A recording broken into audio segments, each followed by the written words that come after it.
All right, how's it going, everyone? We're back. We're back. Patterdale Talk Wednesdays. Hey, I got the bro Chird over here, and yeah, we're just gonna talk today. No.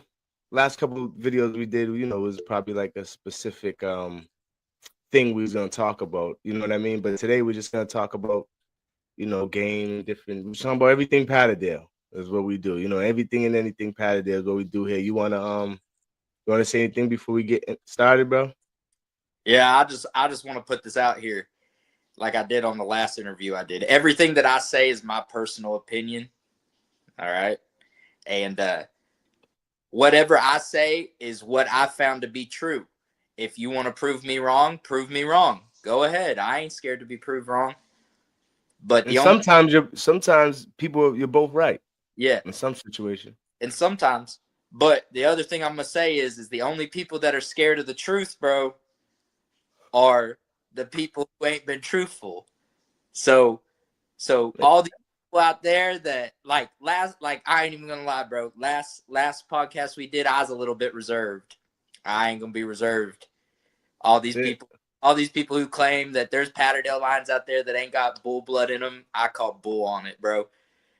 All Patterdales got bull in it, bro. It was an essential part of what went into them, all the way to what the best bloodlines in America are. Trust me, in this episode, we'll get into what I believe are the best bloodlines in America.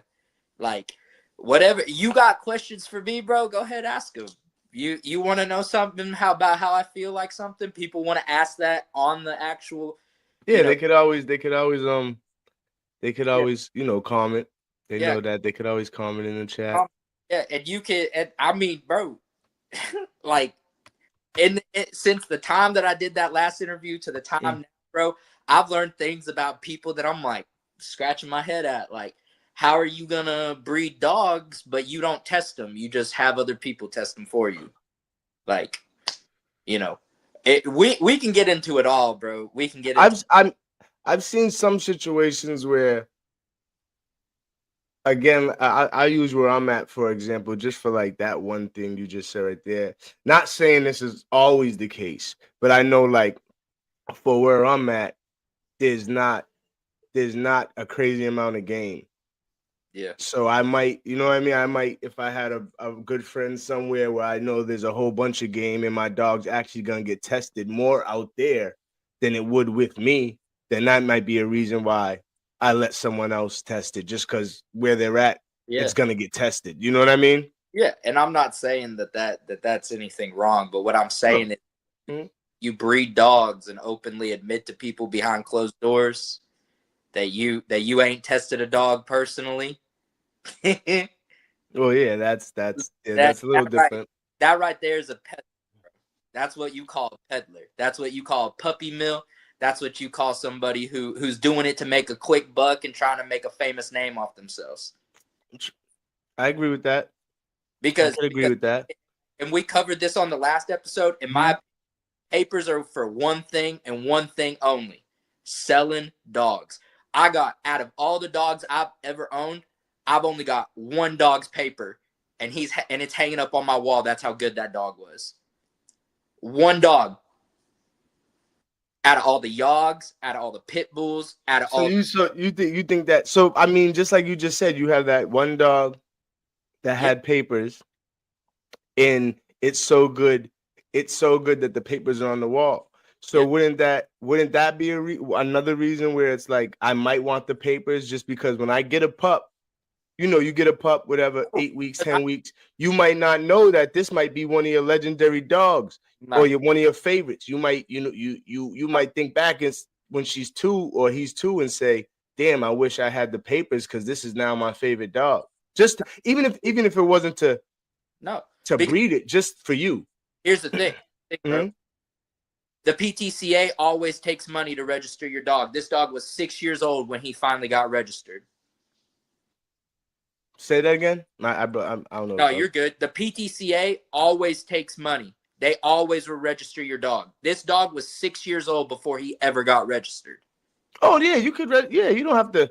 So yeah, I get what you're saying. You could wait till it's a dog that that you really like to register. If you, I agree with that.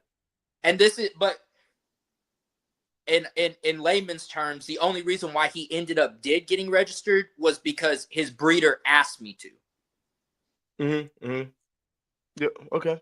His breeder asked me to. If it was me, I would have had his handwritten pedigree, and I would have done that. 101 Kennel said, a peddler by definition is someone selling and or gifting dogs. Well, then great. My opinion on what a peddler is somebody who sells them for money and sells them to make a profit. I mean, yeah. I mean, anyone who's selling anything, I think they're trying to make elite. I think 90% of them are trying to make some money. Some people just might be trying to get their money back. But if you're doing it to make anything more than what you spend on shots and to put food into your other dog's mouth, we don't agree. Like me personally, we don't agree. Because I always say, everyone has their own opinion. I'm not. I mean, I don't know. At the same time, it's like, so say if you had a male and a female. Yeah. They're 3-4 years with old, whatever. Now these dogs, you work them right. They're working right. You got them right. Not only do they work right, they eat healthy. You took your time in to work them, make them strong as hell. Not just, I leave them in a kennel and then when it's time to go hunt, I bring them out. No, the off days, I got them on treadmill. I got them swimming or whatever the case might be. Now I got two, I don't know what you want to say. And then, okay, even further, let's say these same dogs, these dogs end up being, like champion type dogs. Where they were, champions in real hunting competitions, not like, oh, they went through a box. Now they're both champions in real hunting competitions. You don't think, and now you breed them together, you don't think them pups are worth money? let me ask you this. Mm-hmm. Who breeds the best Patterdales in the United States? I don't know that. Because in my opinion, the two best men who breed Patterdales in the United States, they won't charge a dime for a effing dog, dude. And they put their heart, soul, and 40 years in some cases into breeding them dogs, and they won't sell a dog. They won't sell them, but they're not giving them away to no one. Yeah, but they're giving them away to a certain. Now, if it got to the case where they started, say if they had 10 dogs that they might need to get rid of to nobodies, they'll probably sell them to those nobodies or sell them. You know what I mean? No? I don't know the people you're talking about, so certain that I know for certain. If one of his dogs doesn't work out with that person, he gets that dog back.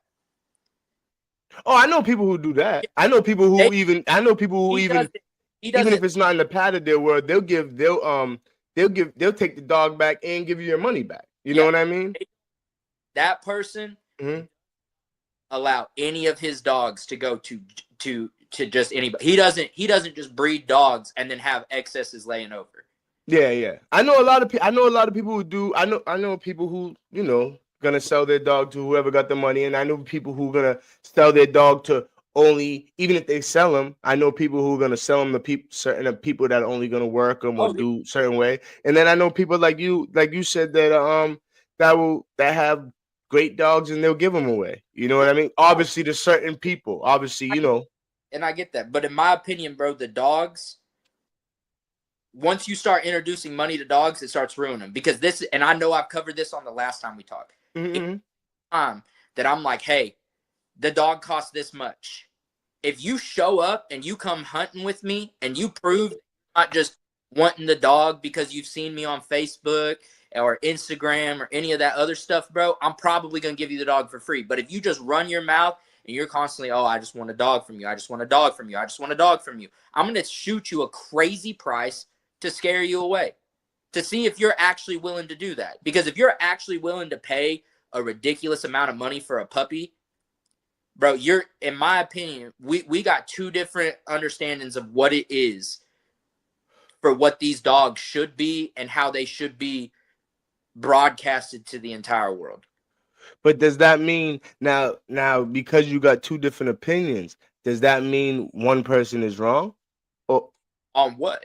I mean, like so you say you think, because me personally, I think every dog's worth some type of money. Me personally, not just Patterdales. It could be any dog in any dog world. Me personally, if someone took, I mean, if someone even, if someone took the time and took the risk, because every time someone breeds their dog, as we all know, it's also a risk on your dog too. So someone took the time, the risk and all that with their female. And then again, if you got someone where, if like I was saying, if you got something where it's like two champion dogs that really been, that are in the bloodlines pure and all that, I think I don't know how you would say that dog's worth the same amount as some bullshit ass Patterdale. Because every Patterdale that I have had, with one,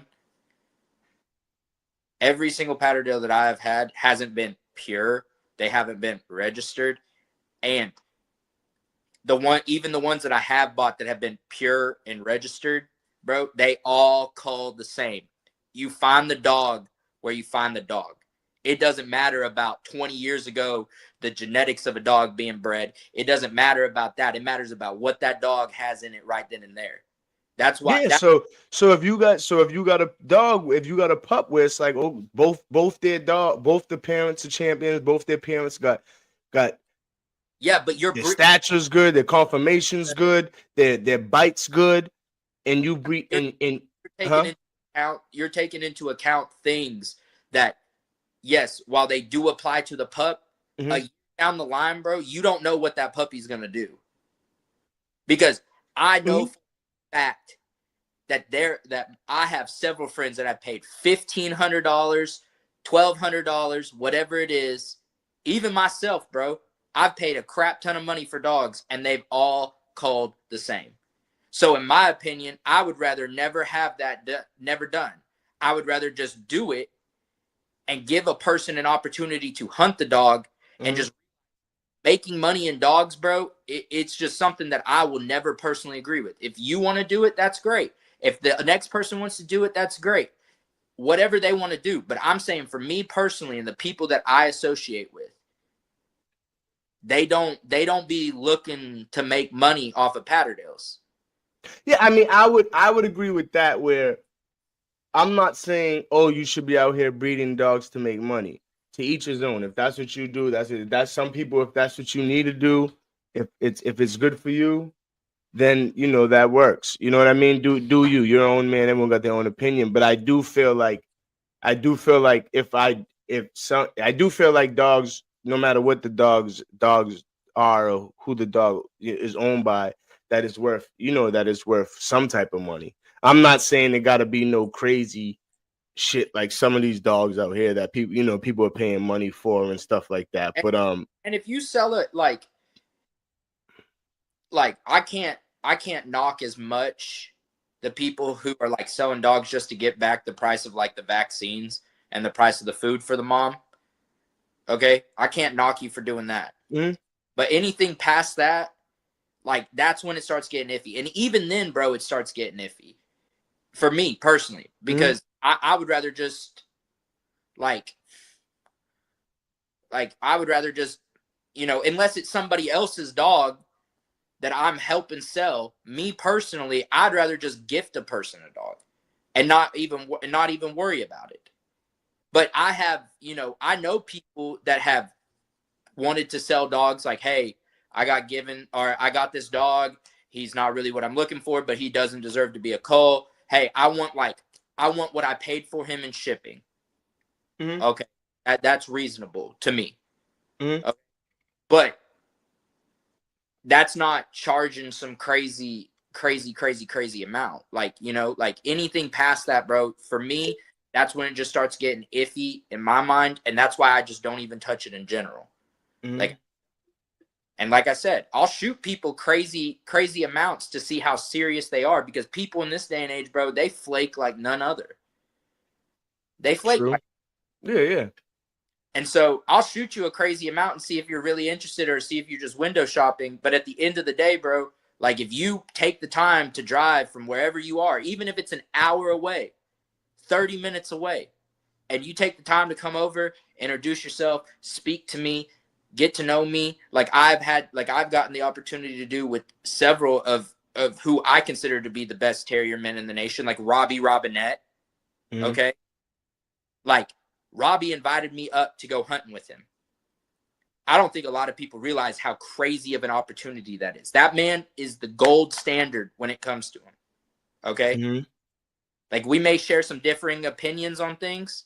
We may share some different opinions on dogs, but as a standard, bro, hospitality out the wazoo. Mm-hmm. And we kind of have the same kind of understanding. You know, he would always, you know, we were talking about it and I was like, yeah, I was like, the best dogs come free. And he was like, you know what? I happen to agree with you on that. You know, there's people in this game who have made me and formed me to believe why I believe what I believe. And there's other people out there who, you know, I don't want to name drop because I haven't cleared it with them if it's okay to speak about it. But like, there's other people that are up north, bro, that have been in these dogs for a long, long, long time. Longer than I've been alive, probably longer than a lot of people have been alive. And they have the same beliefs that money ruins dogs. My biggest mentor, like CJ, bro, my biggest mentor in these dogs is CJ. And he has told me from the get-go, money ruins dogs. I mean, money, shit. Money ruins everything, not just dogs. Money will ruin the whole goddamn family. You know what I mean? But it's like you have all these people that have been in these dogs, in my opinion, for 20 years, 40 years, 15 years, you know, whatever it is. But it's like, when I look back at it, bro, all the people that have been in these dogs for a long time, consistently in these dogs for a long time, and still have a lot of friends in these dogs, bro, they all share that common denominator. They all share it. They all share the same common denominator too. They don't like certain dogs for certain reasons. They don't ever talk about it. But, you know, they look for. And I mean, I think that's also some of the reasons why people, you know, pay for dogs. If you know, I mean, it's all, nothing's guaranteed. You know, if you, again, like I was using the example, just because you have, you know, you could have two dogs, two parents with crazy bite, doesn't mean all the pups are gonna come out with crazy bite, and you know what I mean. Nothing's guaranteed, but I think, you know, that's like you said, you pay for a certain, like you might want a dog with a certain thing. Both his parents have it. You might pay for that.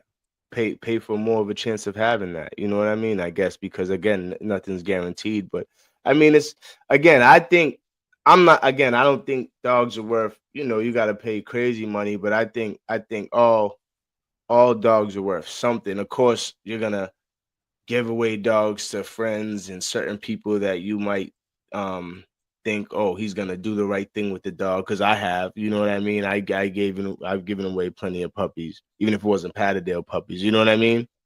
But I mean, every person, like we've both stated, every person's gonna have their own thing. And like I said at the beginning of this podcast, everything that I feel is my personal opinion. If you feel differently, that's the beauty about where we live. We live in America. We can have the difference of opinion. It's going to be a free society, hopefully, for the rest of, you know, whatever it is. But like, for me personally, that's just, it's not what I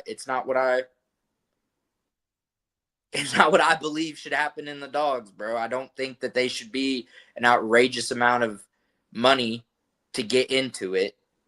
I don't think that somebody should have to risk, you know, $1,500 or $1,000 or even $800 on a puppy from somebody, and they get sold a false dream, and then the dog culls when it gets older.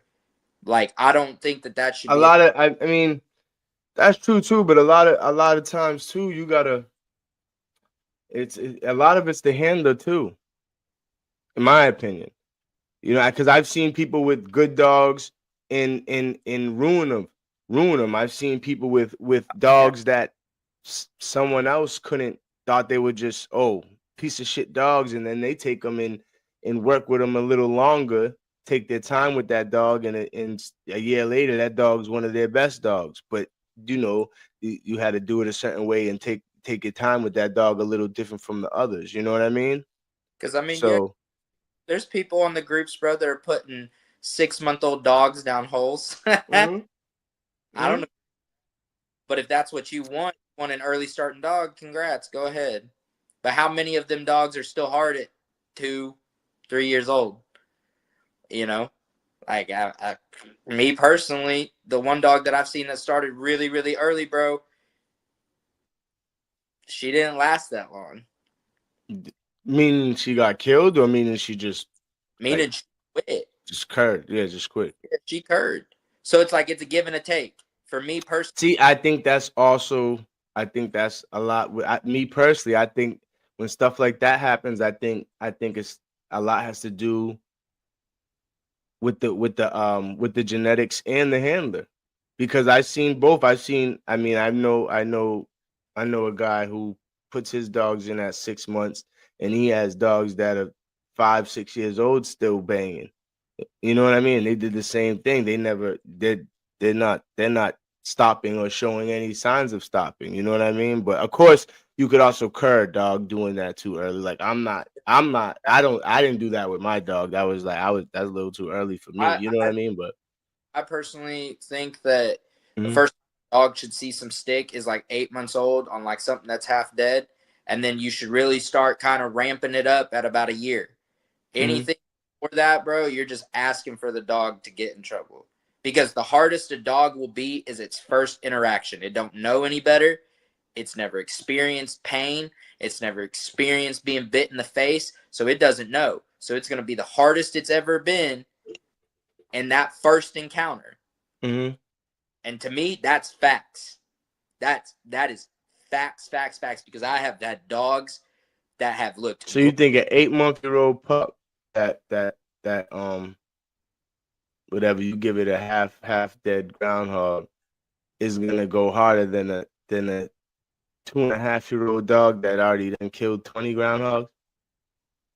in that exact instance, yeah, because it doesn't know any better. That older dog's been bit. That older dog knows. That young dog is just rushing blind in, no fear, no hesitation, no looking for anything different, and just hits, and it's learning as it's going. Because Yeah, did you but like you have said, it's learning as it's going. So you would say that's better. You say a dog that's learning as it's going is gonna hit harder than a dog that's experienced and already done killed shit. yeah, Because it's like, okay, it's basically comparing. It's like it basically is. So you think a beginner's gonna hit harder than a vet? yeah. Did you have when you were a kid, did your mom ever tell you not to touch a stove and you still touched it? Yeah, but that's Yeah, no, no, no. But did you still touch it? no, of course not. But No, at the same time, it's like, you didn't. okay, so I coach football, tackle football with kids. Yeah, I'm not gonna tell. I'm never gonna tell you when a kid was 6 years old on 6U, they hit harder than a kid that's on 12U that knows how to hit now because they've been doing it for 6 years. yeah. But if you took that 12-year-old and you gave him the same size as a 6-year-old, and you took away all the hesitation, because it's not the same. Dogs and humans ain't the same. A True. dog at 8 months old, bro. I've got a dog out there right now that Hold on. is. Let's 1 second. Let's 1 second. Not to actually finish your sentence and then we'll get into the Yeah, chat. no. My fault. Finish your I sentence. got, Finish your sentence. I got a dog outside. So does one of my friends. That's Hmm. 8 months old. I guarantee you that dog is going to hit something harder than one of my females out there who is a bayer. I guarantee it because that Just dog. talking about mentally. Obviously not physically because the other dog's stronger. So Yeah, they're not no, gonna hit harder. but You're talking about mentally. but mentally they are going to hit. They are going to want to hit because they don't know any different. They don't know a difference. They have Yeah, never been. comparing it to a dog that knows it will kill it. It's like when I say the football, like I was using football for example. Is a 6U kid that's going to hit, and he don't know it's gonna hurt or none of that yet. But then there's a 12-year-old kid that loves to hit and loves to hurt. He's hitting for that, where the 6-year-old kid don't even know what he's doing yet. Or the kid learns, oh, crap, that hurts, and has hesitation. True, but I just said for example, this kid loves the hurt. This kid wants, you know what I mean? How many kids are there that love the hurt versus how many kids have hesitation? Because in my experience, when it comes to dogs, there are a whole hell of a lot more bayers who start off hard and then learn to bay than there are dogs that start hard and end hard. Because my definition of a dog that is hard is probably way different than most people's. So what's your definition of a dog that's hard? Never gives up, would die in the hole. Not baying, never. I would say that as far as the people I hunt with and the people I know, they all want dogs that are gonna die in the hole. Yeah, but they don't bay. When I say a hard dog, bro, if you don't have a David collar, you ain't finding the dog. I'm talking it bites once and it doesn't let go. It keeps getting bit in the face. Yeah, that's the dogs I know, and no regrips, no moving about, no nothing. Silence. That's a hard. I mean, I wouldn't say that, because some dogs just make more noise than others just because that's just how the dogs are. That's in any game, I would say, though. You know the difference between the sound of a I'm getting bit in the face and a sound of frustration. Yeah. True. That's what I'm saying. Like, that is my definition of a hard dog.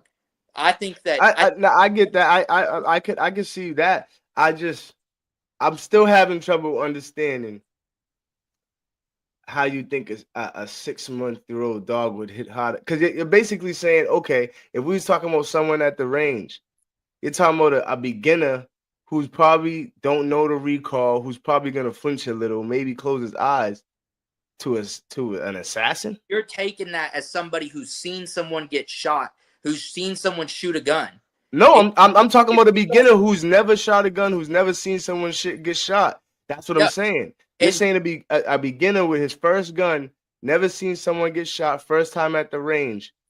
Yeah, and he's gonna go harder than someone who's an assassin?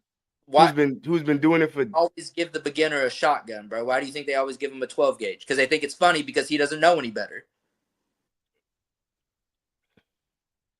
I don't know, man. I don't know. Because I mean, listen, like we've stated before, we can all have different opinions. Yeah, of course. And in my opinion, bro, a dog will be the hardest at its first encounter. All the guys in Europe where we still import our dogs from will tell you that. Yeah, but just because they're in Europe don't mean they're right. I mean, we still import dogs from them for a reason, don't we? I mean, you do. Oh, I've never imported a dog from Europe. The people I hunt with don't, but I know a lot of people who do. I know a lot of people who do. Where did they all come from? Where did every single bloodline in America come from? I mean, yeah, if you're going that route, you could say that about damn near every dog. Yeah. Yeah, but you're talking about 30, 40 years ago. Okay, or I'm talking about the dogs that were just recently imported and are now the new hottest fashion. Could be that too. But at the same time, we're in two different crowds too. Yeah, we're in two different crowds because in my personal opinion, the hardest dog that you know right now probably would not make it in a beaver den in Oklahoma. It would get killed. It would. It would. To me personally, it would come down to size. Now where I'm at, you're not gonna run into a lot of beaver dens. Yeah, you know what I mean. So there's no sense of having where I'm at that you're gonna run into some good sized coon. You're gonna run into fox. you're gonna run into a lot of groundhog holes. So you're gonna, even if you have, and that's what most people over on like my side do, is most of them try to have, a small dog and a good sized dog, just because you could run into the big coon, you could run into the good sized fox. But if you have that coon dog, that Patterdale that's even shit 15 pounds, 14 pounds, that dog's not getting into a lot of the groundhog, 90% of the groundhog holes where I'm at. Yeah, and vice You know versa. what I mean? So, and that's the thing where, With it, go ahead. and vice versa. You come to Oklahoma, Texas, or Kansas with anything less than like a 16-pound dog, and your dog's gonna be hurting. It's gonna get. I mean, it makes sense. You're fighting bigger game. I mean, yeah, that's how it goes. And like we said beforehand, if I lived over where you are, I probably would have a way different viewpoint on what it is. But I'm dealing with what I see here right now. Our viewpoint ain't too different. For me, it's like, it's really where you're at.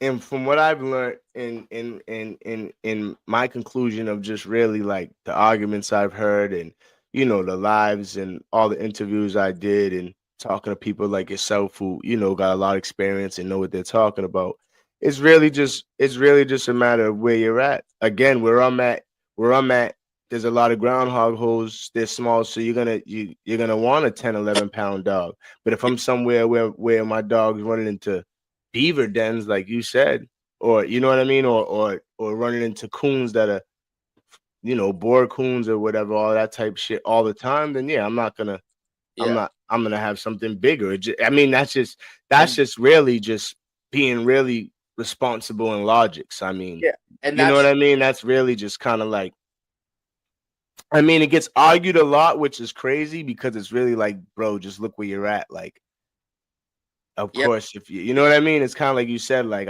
I wouldn't expect a 10-pound dog or a 12-pound Patterdale to go into a beaver den and kill a beaver. You know what I mean? But you can also understand where us people that are down here who really know what it is to kill a big coon hear from people that, oh, my dog can do that. There's big coons everywhere though. Yeah. But how often? Like, I'm in the city. Some of these coons are eating steak and cheeses at McDonald's. They're fucking obese. Are you putting your dog on? No, I wouldn't. I wouldn't be a responsible owner to put my 10-pound Patterdale on a. It's not about me sticking out. For me, it's not about me sticking out, because that's a lot of what happens in the dog world in general. Like, people forget. Now you're just sticking out your chest because you're mad about what the other person's saying. So you guys are just going back and forth, but no one's thinking logically. Like, I wouldn't even be responsible owner to send my dog on no fucking boar coon or 10. You know what I mean? Yeah. You know what I mean? That's kind of, but there's, at the same time, while I understand that, dude, mm-hmm. there are people who have told me oh yeah, that their small dogs can do the same thing that mine do. And I'm just trying to bring light to the fact that they cannot. Yeah, that we spoke. That's been a I don't want to say argument, because everything's love here on this live, and but that was a conversation a couple times on here where it was like, oh, because I've seen both sides. I've seen people say, oh, my 10-pound Patterdale, my 11-pound Patterdale can kill a boar coon. Then I've seen people say my 15-pound Patterdale, 16-pound Patterdale can get into a groundhog hole. Me personally, they're both wild.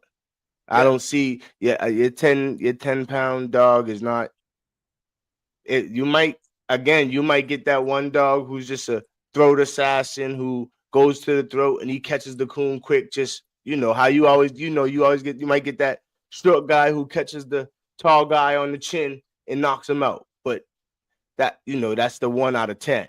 You know what I mean? The other 9, the big guy's probably gonna slam him on his neck. You know what I mean?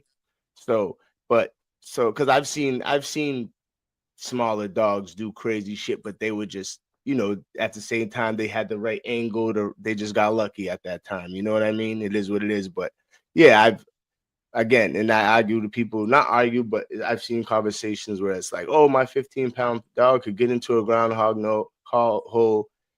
No, it can't. And if it is, it's a big groundhog hole. You know what I mean? Because I'm gonna say the dog that I told you that got papers on the wall right now, he's a groundhog. He was 16 pounds. Like, I've seen it with my own eyes. Yeah. So, And I've seen a 16-pound dog. I've seen a 16-pound dog dig to groundhogs. My cousin's dog is about 16 pounds and he has dug the groundhog. but he's not getting every groundhog. But he's not getting every groundhog. I was about to say there's a lot of holes that he can't get into where my girl Sin is 10 pounds and she slides right in the shit. Yeah. You know what I mean? Slides right in the shit where it's boom is gonna he'll be there digging for an hour. And that's just to use as an example because I know my cousin wouldn't mind. You know what I mean? Yeah. But because you know what I mean? But I mean, in a lot of respects, man, I've had some pretty small dogs. I love them all, man. Live your life dogs. We love all dogs. So yeah, I've only had one dog who was any sort of small, not make a sound, not bay, not do anything on a raccoon, and I've had plenty of them. I mean, there's even big dogs out there right now that are getting posted and bred on Facebook groups that are 20 plus pounds and they're banging, bro. Yeah. And that to me is just wild to see the difference in what people expect to come from a dog. If I owned a 20, 21, 22 pound Patterdale and that thing was banging, it ain't gonna be no more. Like, he ain't gonna be on my yard. Mm-hmm. And then I see people who have 10-pound Patterdales that were, if they were the same size, they wouldn't have an ounce of bay in them. You know? Like, yeah, I mean, any dog, when I'm training my dog, I'm trying to turn the bay shit all the way off. I'm not trying to, you know what I mean? I'm trying to have a dog that, you know, engages. You know what I mean? Now, as far as like, I get what you're saying as far as like I'm not too mad if there's a dog who gets bit and makes a noise. As long as you don't let go, as long as you still go to war, you know what I mean? I'm not too mad. I'm not gonna lie. I'd rather a dog that just, you know, probably just doesn't make any noise, but I'm not mad at it if it still does its job as far as, you know, grabbing it, holding it. I get down there and do what I gotta do because again, we're a team. You know what I mean? So I'm not mad at that. So be mad at that either. I wouldn't be mad at that either. But I also wouldn't call that dog a hard dog. Just because it makes a noise when it gets touched, you don't think it's hard or gets bit? Yeah. Okay. I mean, I'm not. You know, I gotta ask. Me personally, bro, I've got friends that would, if a dog got bit in the face and went, it ain't no more. They don't keep it on their yard. Hey, to each our own. I'm not gonna take it that far because I've seen dogs who make noise and they still do their job. So I'm not gonna take it that far as I would get. I wouldn't work the dog anymore or get rid of the dog. But I mean, again, to each his own. You know what I mean? So I'm not mad at it. I'm not mad at anyone, you know, unless they're doing something ridiculous with dogs, but I'm not mad at it. So yeah, if anybody's mad at that fact, that just speaks to the fact of because like how I was mentored in this, bro. I remember when I figured out what a hard dog was, when my buddy told me a story about his 12-pound dog getting a river otter and getting his face torn off and still fighting. He didn't make a sound. The only reason he knew that his dog was on something was because he could hear the gurgling that was going on. Mm-hmm. That, to me, that's when I decided, you know what, that's a hard dog. And again, to each their own. People are going to have different definitions. Mm-hmm. My problem is when I hear people say, "Oh, I've got a hard dog. Oh, I've got a hard dog. Oh, it's going to come out and it's gonna be It's hard. definitely the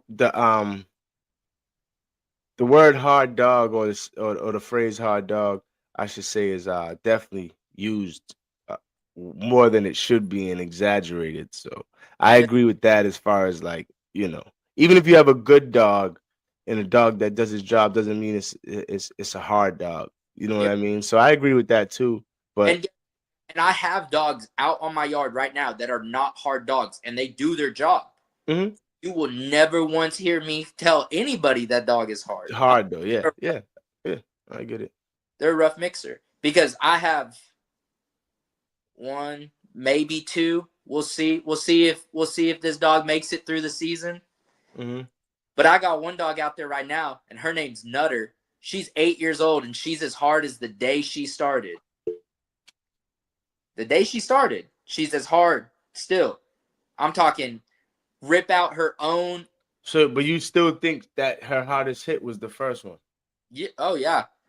To the person that hunted her, who first owned her during that time, and then ended up having to move her due to health reasons. Yeah.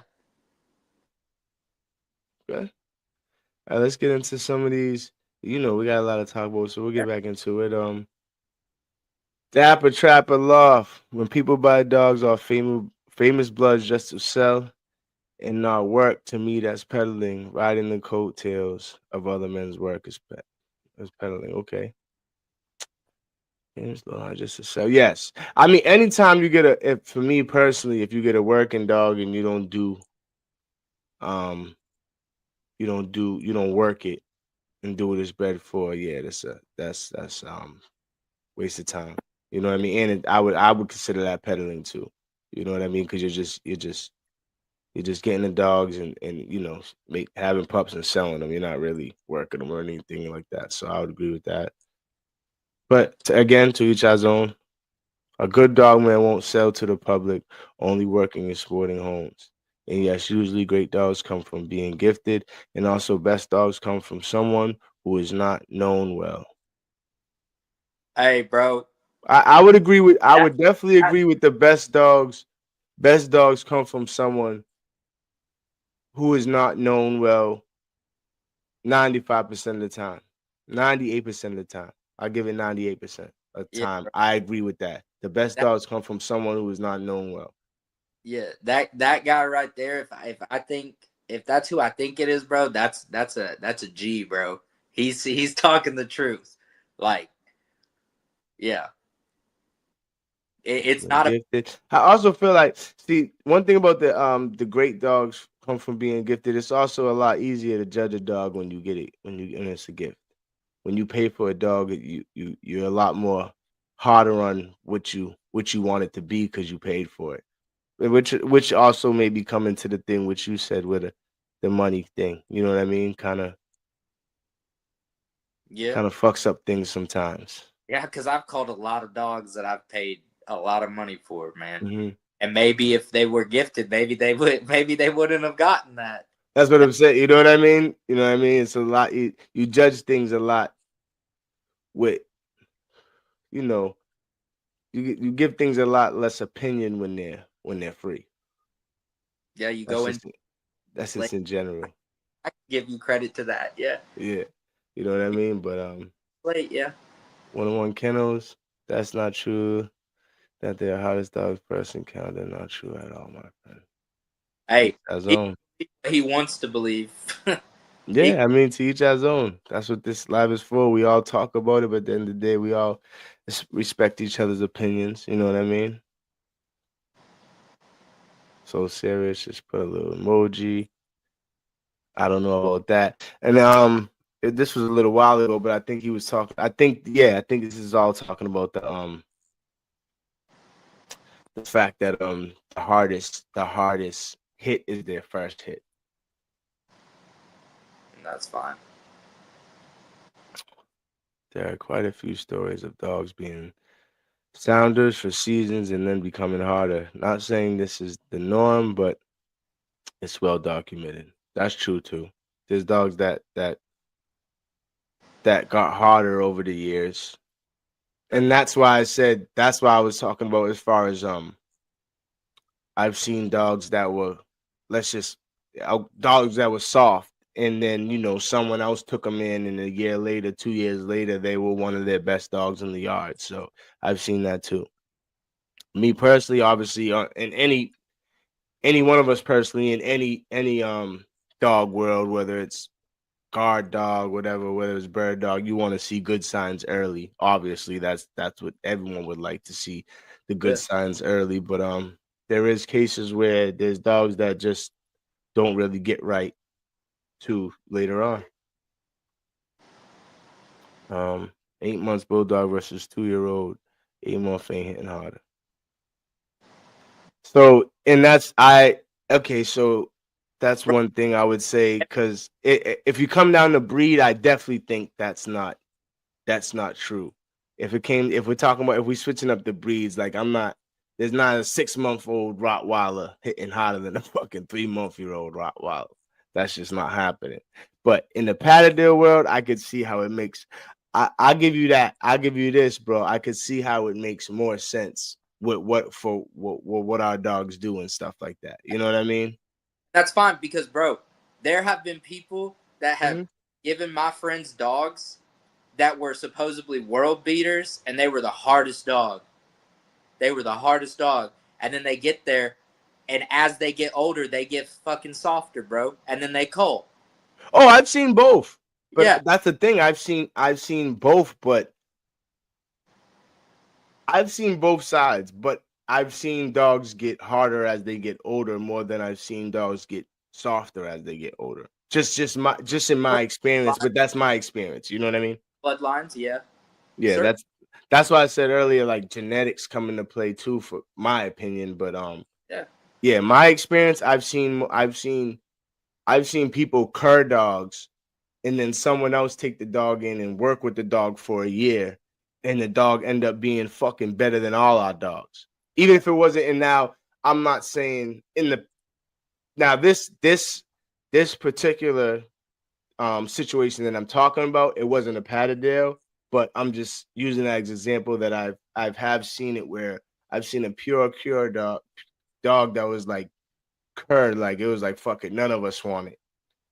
And one of our other boys was like, fuck it, I got the time, I got the place, I got the space, I'll work with it. And a year and a half later, that dog was iller than all our fucking dogs. You know what I mean? But I think what people are getting twisted is I never that it wasn't possible. I'm just telling, like, all these people that are getting defensive and saying, "Oh, you're 100% wrong, bro." Okay, cool, that's great. But what I'm saying is in my experience, not in your experience. I could care less. Like, no offense to them, but the only experience I can talk on is my experience. I can't talk on their experience. So, in a different kind of a way, sorry, but that's great for you, but it don't really, you know. yeah. Again, a lot of it comes into, and this is one thing I always try to say. And I'm not trying to teach everyone. I'm no expert. I haven't been doing this for 30 years and none of that. But a lot of it comes down to your environment, Yeah, where you're at. A lot, so much of it comes, like a lot of these arguments, so much of it just comes down to your environment and where you're at. You know yeah, what I mean? yeah, It's that's plays such a big part in it. You know what I mean? But yeah. Because so, all right. So let me ask you this. You were saying about the beaver hose. mm-hmm. Say you got a dog, you got a Patterdale, 20-pound Patterdale or whatever. That big enough to maybe work with beavers or whatever the case might be. Yeah, most of the time we're finding raccoons in them, but yeah. Yeah. So even if there's a coon in there, you think a year-old Patterdale or 8-month Patterdale is hitting that coon harder From than a 2-year-old Patterdale? from the dogs that I own, that first encounter is going to be the hardest that dog is, and it's going to decide if that dog continues to be hard or if it goes to being a softer dog. That So first, that might okay. So again, so you started off with saying dogs, the dogs that you own. So yeah, I mean that might, and respectfully, I'm not saying that might be. I'm not saying, oh, the dogs that you own get weaker as they get older. You know what I mean? I'm not saying that, but I mean, if that's your experience with the dogs that you've owned and the dog that you've had and worked, I mean, that's your experience. No one could take that away from you. You know what I mean? Or say you're wrong. That's your experience. Because I've got friends that one of the most popular bloodlines in the nation right now, like dead ass, bro. The dogs start off hard and then they get softer as they go. My dogs, they're either going to be hard or they're going to be soft. What I consider to be hard or what I consider to be soft, which is anything. So you don't think that's what I'm saying? So you don't think that your dogs are getting harder when they hit that? Okay, you have a dog that's 8 months Oh, and he hits something. You don't think that they're getting harder as they get older? they maintain. You don't think they get harder? You think they stay the same? You think Yeah. that was the hardest hit, and then they just that They was the hardest hit, boom. Then they just yeah, stay here. They don't. They might get smarter. They may get They smarter. definitely get smarter. They definitely get smarter. Yeah. Might get smarter in how they work, but I mean, I got one dog out there who was dragging raccoons out of the hole, which is what his parents did.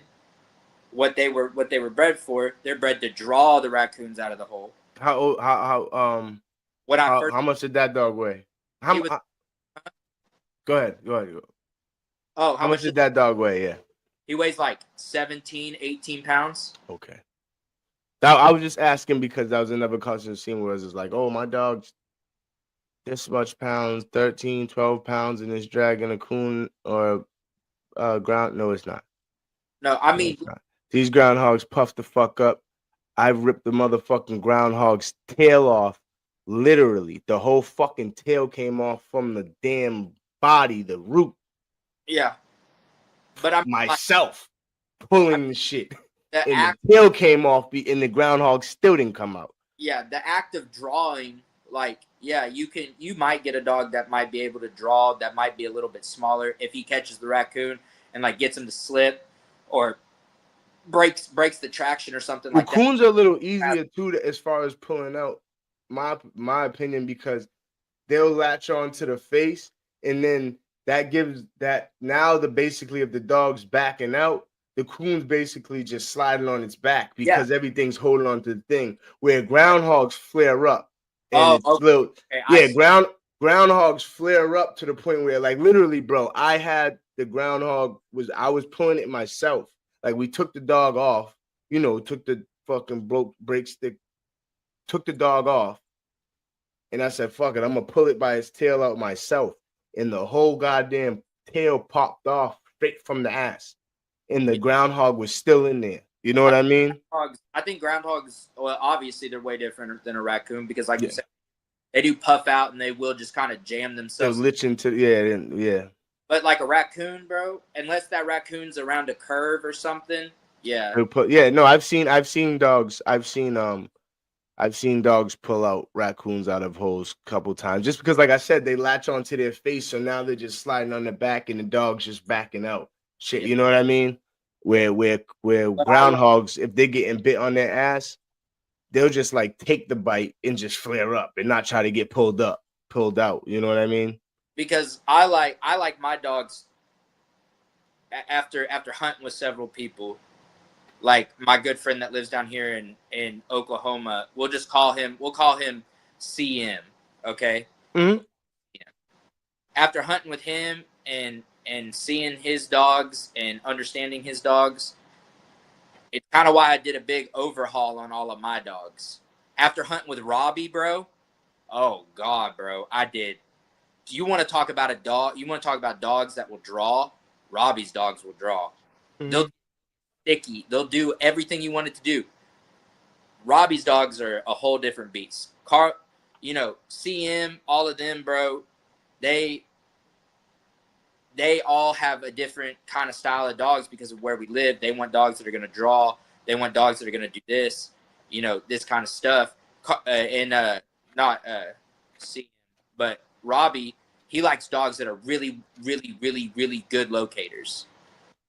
Like Robbie's one dog, and goodness gracious, people are going So to get. we have a conversation that we always talk about. What do you like more, nose or mouth? So Robbie's dog. Robbie likes dogs with a lot of nose. Yeah, nose. I prefer a dog with nose. You can't have a good dog if the dog can't find game. But listen, this argument. Yeah. Hey, Yeah.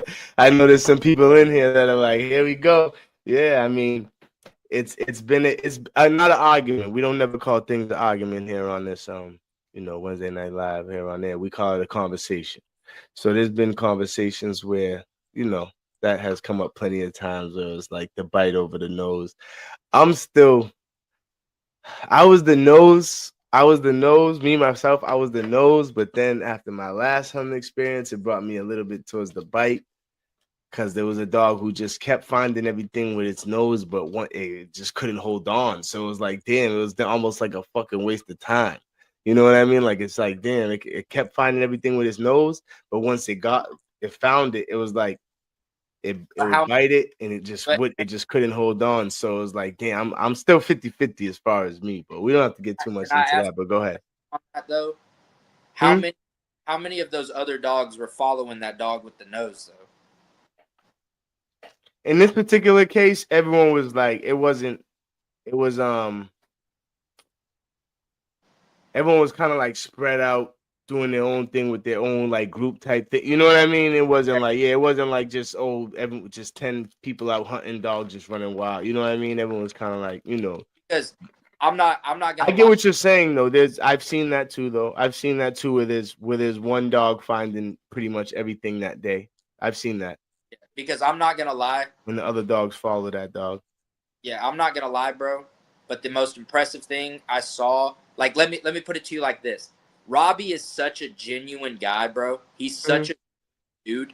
He apologized that his dog Griffin only showed us 5 raccoons, 5 possums, 1 armadillo, and 1 beaver in a day. He apologized. He said it was an off day. That's crazy. Robbie's dogs, when it comes to locating, bro, when he unclips that leash, they're gone. That's why I speak so highly of it, bro. I would dare to even say that his dogs are the best locating dogs that I've ever seen. I'm not.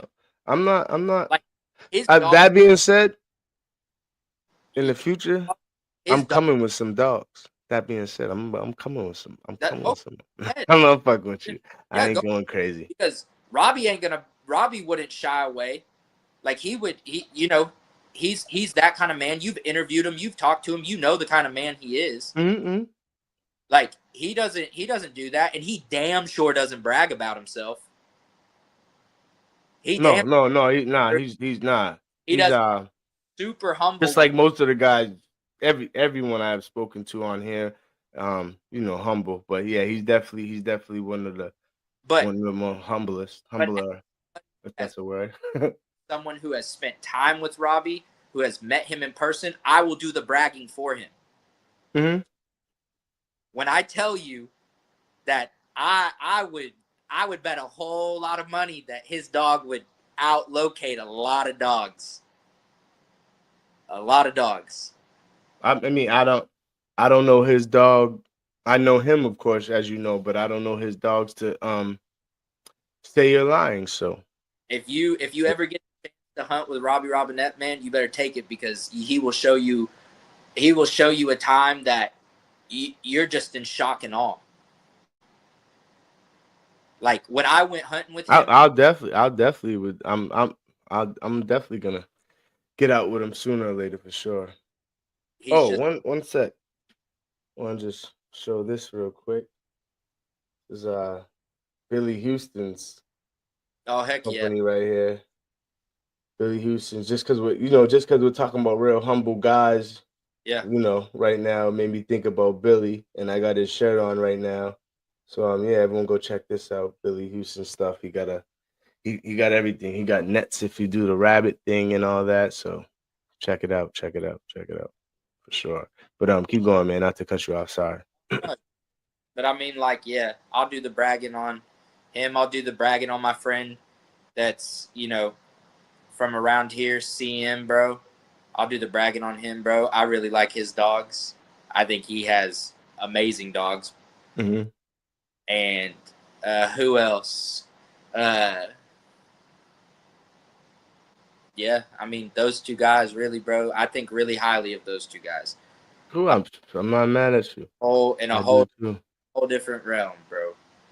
For Cool. what it is, because I mean it was such a cool experience to literally see Robbie unclip his dog, and that dog didn't like la da da da da. No, bro, that sucker was boom gone, and I mean he was 150 yards out, and Robbie literally knew his dog so well that he would hear a as the dog entered the hole, and then it was silent. And he's like, "All right, he's over here. We got to go hear him." And all you would hear is just raccoons screaming, raccoons piling out of the hole, like real serious. I'd love to see it one day. Yeah. Get back to the chats in the comments. Sounds like he means a mute dog, not a hard dog. A mute dog.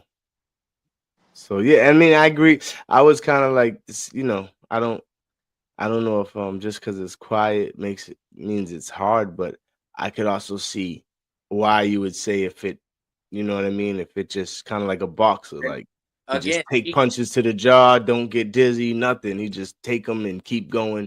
So yeah, I could get what you I could see both sides of that. I could see why your opinion of a hard dog is and that, and I could see how that makes sense. So again, he can believe what he wants. I'm telling you what I believe. yeah. Like I get that that's what he thinks. Again, we all got our own opinions. So doesn't mean either one of you guys are wrong. That's you guys' opinion. You know what I mean? Yeah. It is what it is. What the hell? Nope. I think that's all to the mute and hard dog and the if it's the first encounter is their hardest.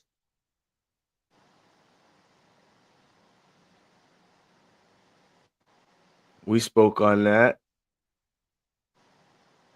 Thanks, brother. Oh, that's because I think you said you know who it is.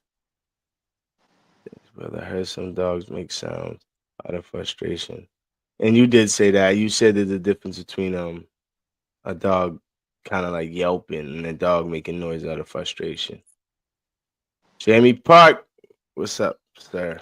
Good evening, folks. Shahid told me to be on my best behavior tonight. I'm here to learn tonight. We learn from you. We're still learning from you, Jamie. But yeah, that's another thing that's great about this live is that at the end of the day, we all here to learn. And again, like I always say, we might all have our opinions, but one thing we all have in common is that we love the Patterdale. So whether we like each other or not, we all got that in common, whether you like it or not. Hold on, I didn't read that. Does he mean mentally they hit harder? Not necessarily. And okay, that's a good question. Did you mean mentally? I said mentally and physically they hit harder? You mean mentally because, like you said, they don't think about the consequences. They don't know what they're Yeah. doing yet. So mentally, yeah, because physically they're not obviously a 6 pound. I mean, a year-old dog. I wouldn't think your year-old pup is gonna be by your dog. By the time your damn dog's 3 years old, yeah, it should be a lot stronger. Yeah, mentally. Mentally, for sure. Yeah, I do agree with him on that. A lot of dogs may start out season hard and decide to call it quits. Okay, so he experienced that too. Jamie Park up, you doing well, pops? Yes, sir. We all. I hope everyone here is doing well. You know, I hope everyone here is doing well, and your family's doing well. Everyone is around you is doing well. You know. I mean, wish good things on people over here. Salute and respect to him for coming on here and sharing his experience and opinions. For sure. One of them, Kennels, thank you. Yeah. Salute to you, man. Chird for coming on here. You know, that's one thing we always like to. Oh, and like, comment, subscribe, tell a friend to tell a friend. Comment, like, subscribe, share. just helps out the whole channel and algorithm stuff, and we're trying to get more, more people in the Patterdale world in here. Respect for him coming on sharing his opinions. We with that. What line of dogs do you think produce hard dogs on a consistent basis? The one that have bull put back into them. And what do you mean, Pitbull? Pit bull, Staffordshire Bull Terrier, English Bull Terrier. Because anything, and this is my opinion, anything they want to make better, they put a Pitbull into it. Yeah. Yeah. Anything. I mean, I do it. I'm gonna be the first to tell you, I do it. I mean, me personally, yeah, I agree with it. I think putting a Pitbull into anything is gonna make that dog better. Might not make the Pitbull better. No, it definitely doesn't make the pit bull better. In some cases, depending on what the dog is. If it, you know what I mean, it's only some cases, but I mean, but what dog? 90% of the time, it gives nothing to the Pitbull. It gives everything to the other dog. 100%. What dog do they consistently add to pit bulls to make them better? Oh no. Once you use the word consistently, you're correct, 100%. If you say once you use the word consistently, you're correct, 100%, bro. Yeah.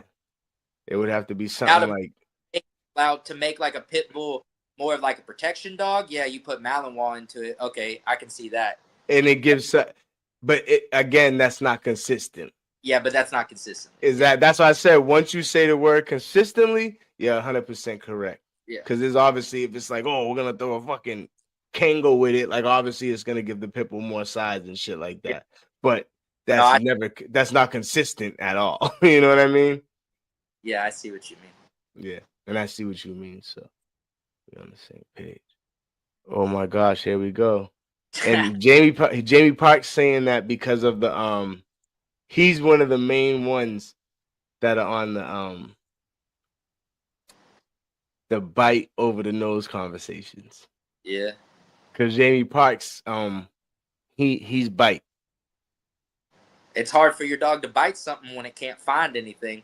And again, 2 months ago, I was 90% with what you're saying.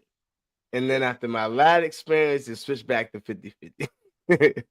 Just because, like I said, there was a dog that was finding stuff, but it just couldn't hold on, man. You know what I mean? It was like to the point where it was like, fuck, just stop letting him find stuff. You know what I mean? Because it's not holding on. You know what I mean? But hey, that was that one experience.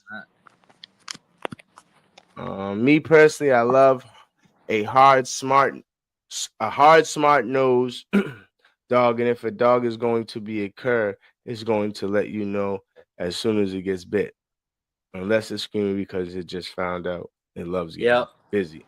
See what I mean? See what I mean? I agree with that too, but I also bulldog when it comes from a bulldog pass, bro. Mm-hmm. You believe a certain way. I think everyone in here comes from a bulldog pass, though. Not yeah. Most of the people in here do. I know do for sure. But again, at the same thing, I agree with now. If we're talking percentage, if you noticed, I always use percentage. I would agree with that. 70%. But I've seen dogs that look like they wasn't shit, and someone else took the time with them. You know what I mean? Put in the time, put in the work, and a year later, that dog was the shit. You know what I mean? So, yeah. But again, that's 30-20%. The other 70-80 is exactly what he just said. You know what I mean? Yeah. What the hell y'all doing putting clothespins over your dog's nose? This guy, man, putting clothing pin over your dog's noses. When it gets where it's going, it had to be. Yeah.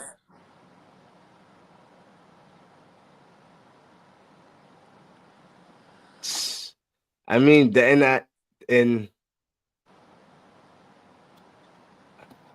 It's that I think that conversation is just gonna keep going on, man. Yeah. I think that conversation, because every time someone says something, both sides just make sense. At this point, I'd rather just a dog that's 50-50. Just be able to do both. You know what I mean? Do able to do both well. But I'll probably still take the nose 60 and the bite 40, because you gotta find it. All bullshit aside, Robbie has some very nice dogs. Yeah. All right, so one thing you mentioned, we got through the and y'all could if you have any questions, just leave them. Obviously, at one point, me and Chird will get to them. But one question I want to ask you is that I know we spoke about it for a sec. You mentioned it as far as bloodlines and your opinion on the top bloodlines. The top And bloodline, in my opinion, in the United States, the top blood. I mean, I guess just the top bloodlines, because the bloodlines overseas are in the United States now too. Yeah. So, in my And opinion, been in the United States, but go ahead. In my opinion, the top bloodline with the best producing dogs, the best hunting dogs, the best dogs with nose, the best dogs with bite, come from the Inky and Rasta bloodline. The what?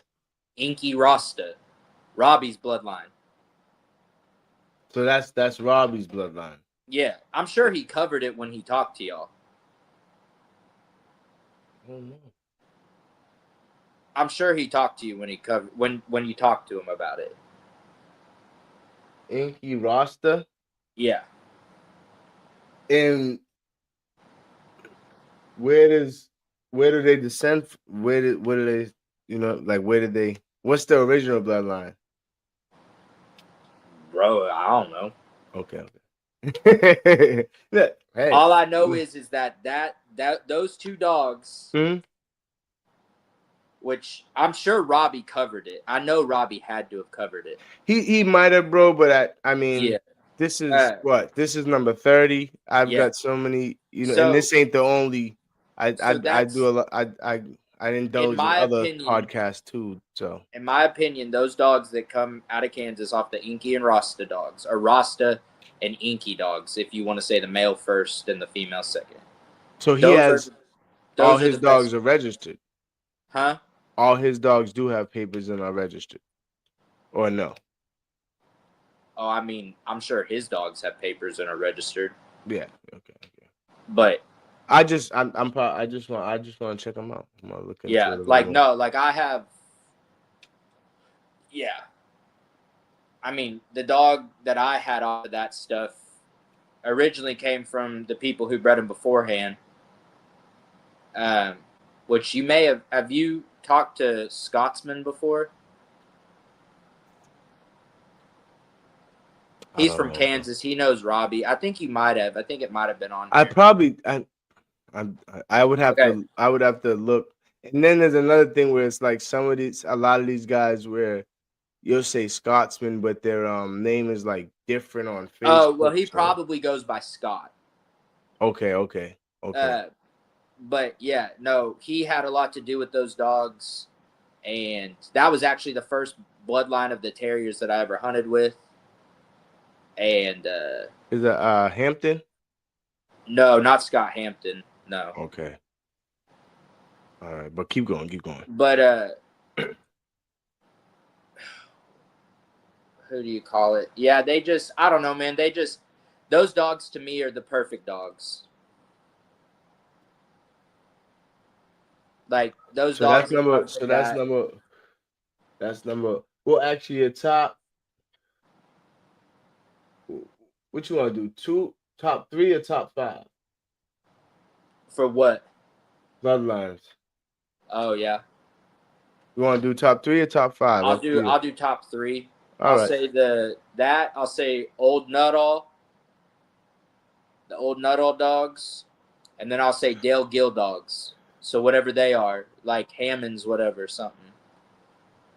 Those 3, in my opinion, for where I live. So you said Nuttall and Dale Gill's dogs? Yeah, because everybody's gonna have a difference between what old Nuttall is, but just like the oldest Nuttall blood you can get.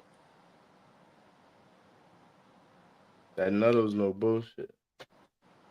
Yeah. So like the dogs that Robbie breeds, I've had one off of them, or actually I've hunted two off of them. Those were the best dogs, in my opinion, that I've ever hunted. Mm-mm. Like no bullshit, no lackadaisicalness. That dog was in the woods like that. For both of them. So yeah, all that stuff that comes from up there. I mean, like I know some bloodlines, but I don't be reading them as closely like that because it don't really matter to me like that. But yeah, to me, that stuff, anything that's bred old Nuttall, like to true old Nuttall standards, and then what did I say? The Dale Gill stuff. I really like the Dale Gill stuff here recently. Okay. Dale Gill what do you dogs think about machines. What do you think about what's some other ones? Cocker and Mason, Warren. I like Mason dogs. Cocker, I don't know. Not really my style.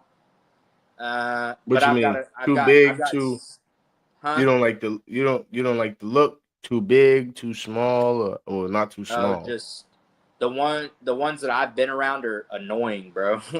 Okay. Hard keeps. I don't know. They just aren't really what I would want in a Patterdale. Okay. Because like in my opinion, there's two different kind of lines of cocker that are going in the United States right now. What's on the East Coast, or wait, not the East Coast, excuse me, West Coast, and then what's like whatever Calvin, wherever he's located at, that kind of stuff. But yeah, Calvin's cocker shit is crazy. Yeah. My opinion. Yeah. But I mean, I've got friends that have hunted with them and they like them, and then they won't like certain other ones. And Yeah. I mean, I think that's what. I Yeah, think and that's then I've got any dog where you're not gonna like.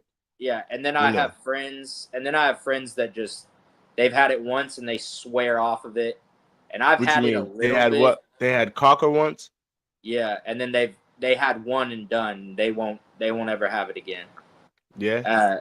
And then do you know people that had them and that they love them, or?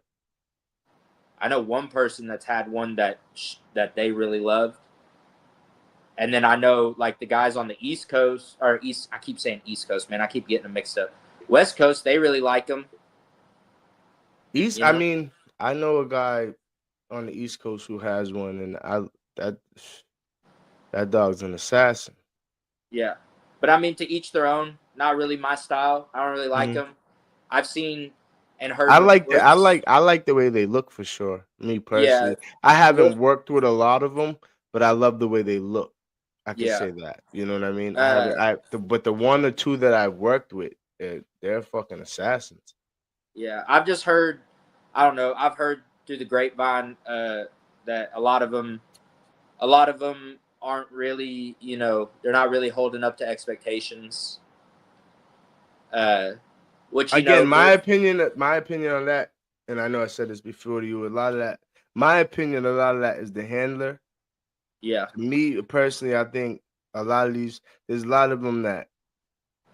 Me personally, I think there's just more to putting in your dog than just And I'm not saying everyone that's what everyone does, but me personally, I think if you want to get your dog to where it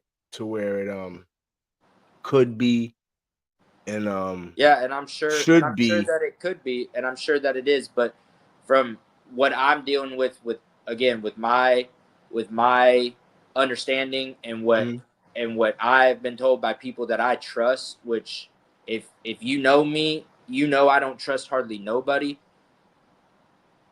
I mean, they're not really being a fan. They're not really being a fan of that kind of stuff anymore. Yeah, I haven't had crazy experience to say, again, I'm not saying. I just know the ones I know are good. I'm just saying, great. I'm not saying that every single cocker dog is bad by no means, because I'm sure but I'm just saying that From there's what other from dogs. what you're hearing, yeah, Yeah, yeah. from what I'm hearing, and then from what I know, there's other dogs. There's other lines of dogs that I would rather take a risk on. Oh yeah, I wouldn't. Yeah, yeah. Okay, I would. I'm not saying I would. Because Again, I'm not. you I start haven't. hearing through the grapevine that one of the Mhm. main studs for that stuff didn't start till like 6 years old. That's kind of concerning to me. And or you start hearing that the dogs start off really good and then they get really bad. You wanna name that main stud, or we keeping it? Oh, dude, I don't even know. I can't even recall his name. It's Okay, okay, whichever one. It's whichever one's over there on the West Coast. okay, okay. It's something. But like, yeah, you like hear through the grapevine, Hmm. and obviously it's through the grapevine. So, and there's people in here that are going to tell me whether I'm right or wrong. Trust me, I know. I Like, mean, but again, that's you hear through the grapevine that the dog didn't start until he was 6 years old, and you're sitting there scratching your head. You're like, what the hell? Why would you? yeah. you Me know? personally, again, we was talking about earlier as far as having like parents of a puppy. Yeah, if I contacted someone, they were like, "Oh, I got a mother and I got a father, but the father's 8 and I didn't start working him till he was 6." I probably wouldn't get that puppy, to be honest. Yeah. So whatever it is. But for me, and my understanding, and from what I've heard, and from what I believe, there's other bloodlines I would way more take a chance on Mhm. than that stuff. And again, that's just all personal preference and opinion. And then again, it depends. Again, I think even the area comes in the case because cockers are a little known to be a little bigger. So if you're somewhere where there's a lot of small groundhog holes, you're probably not gonna be Yeah. looking for a cocker. You know what I mean? Yeah, I mean, I don't know. I thought that some of the cocker dogs were getting pretty small now. Maybe they're getting well now they are, but you Yeah. gotta find them. You know what I Yeah. mean? And So, that kind of stuff. But yeah, no, I mean, I got one friend that I really trust that they swore by one of the cocker dogs. mhm. And then, we don't really ever talk about much of that anymore. But like, you know, there's just we both have found other bloodlines that we might be willing to They really like like put a chance on more so. I don't know. But like I said, not every dog that comes off of a line is going to be bad. Not every dog that comes off a line is going to be good. But I do think there are dogs and lines of dogs out there that are producing higher numbers than other lines and other styles of dogs. yeah, that's how Uh, that's how it goes in any game. Do you yeah, now your experience with the cocker? Let me ask you this: as far as when you're free casting. Now I've one thing I experienced that there's some dogs that in they beat the I've kind bush. of noticed it with the what'd you say? They beat the bush. They get after it. They're Not not like they patient. get after it. Not if they just get after it, but there's some dogs where I've seen where they'll go out. They'll check, they'll look, they'll do some work, then they come check in. Oh yeah, I like that. Now, your experience with the cocker dogs that you've been out, you said you've been out hunting with a couple. Yeah, with a couple of them. Yeah. Well, Your experience, dogs that had cocker in them is okay, more like it, okay. and like Your one pure one what you would call pure. pure, okay. I get what you're saying. And with your experience with those dogs, do they check in? Do they check in a lot, or do they free cast way out and you don't know where the fuck they're at, and you just gotta kind of like hope they come back type shit. I mean, that's kind of like the Uh, situation anytime you're free casting is you gotta hope they yeah. come back. But like for Um, my dog, for instance, she might go 30, 50 yards out. She might be gone about a minute, 2 minutes. She's gonna check that whole area, and I then mean, she's gonna come check back in. I think the ones that I've hunted with may not be a fair representation of what they truly are because I Mm. always start my young dogs off in the woods with a recall collar on, Okay, and I train them that after so long, I hit that tone button and they come back. They just that's start too doing far. it. They start Yeah, doing yeah, it yeah, by yeah, themselves. yeah, So yeah. I don't know. But I mean, I've heard stories of cocker dogs just taking off. But I mean, so have my favorite dogs and my favorite bloodlines. They just take off. Yeah. like Yeah. like the I best haven't heard best stories of dog that them I've ever taking off hunted and with. coming back, but I in my experience, they hunt long and they'll go real far out. You Yeah, know what the I mean? Like I best. said, my dog will go so long and then she'll come back, check in, take a little walk with me, and then go check again. Yeah, Wherever I seen, go ahead. the best Patterdale that I've ever hunted with, which was off of Robbie's stuff. Okay, he did not know what the meaning of his name meant. When he was in the woods, he was nose to the ground, Oh gone. yeah, they're out of here. They're fucking out of here. I mean, Yeah, the dogs I'm around. Once you let them off that leash, they're checking in because they want to check in. yeah. Yeah, This my dog, dog, she's checking in because she wants to check in. yeah, I Her had to name work. means shit. Yeah, I had to work. I had to work with that dog. That his name was Ernie. I had to work with Ernie to come back. I had to work with Ernie to come back In because some he was Patterdales, just I don't gone. think it's possible to work with them. I think some Patterdales, I think once they're in them woods and that fucking shit flicks Yeah, and they they they glass trigger, over. Their eyes glass over. that Yeah, shit's over. yeah, They ain't no, hearing nothing. They'll check in when they want to check in. But yeah, other than that, they're going. yeah. But I don't know. To me, there's a lot more. Like obviously, hunt drive, nose, Mm-hmm. the ability to find, fit, and stay. Those are all important. But the two, in my opinion, overlooked things that I really look for also is ease of keep and cleanliness. And those rank real heavily up on what I consider to be a great I'm dog. glad you said that. Because dude, I've gotten rid of dogs that will just doo doo in their crate and then I walk think through it.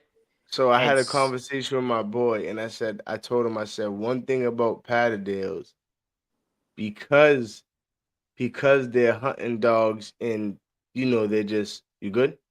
oh yeah, sorry. Oh, you doing it? No, you good. You do your thing because they're hunting dogs, and because 95% of them are just kept in kennels and just ready to go hunt. They don't know how to fucking act inside Yeah, a cage or a kennel. Like they'll yeah, just shit and piss and chilling and shit.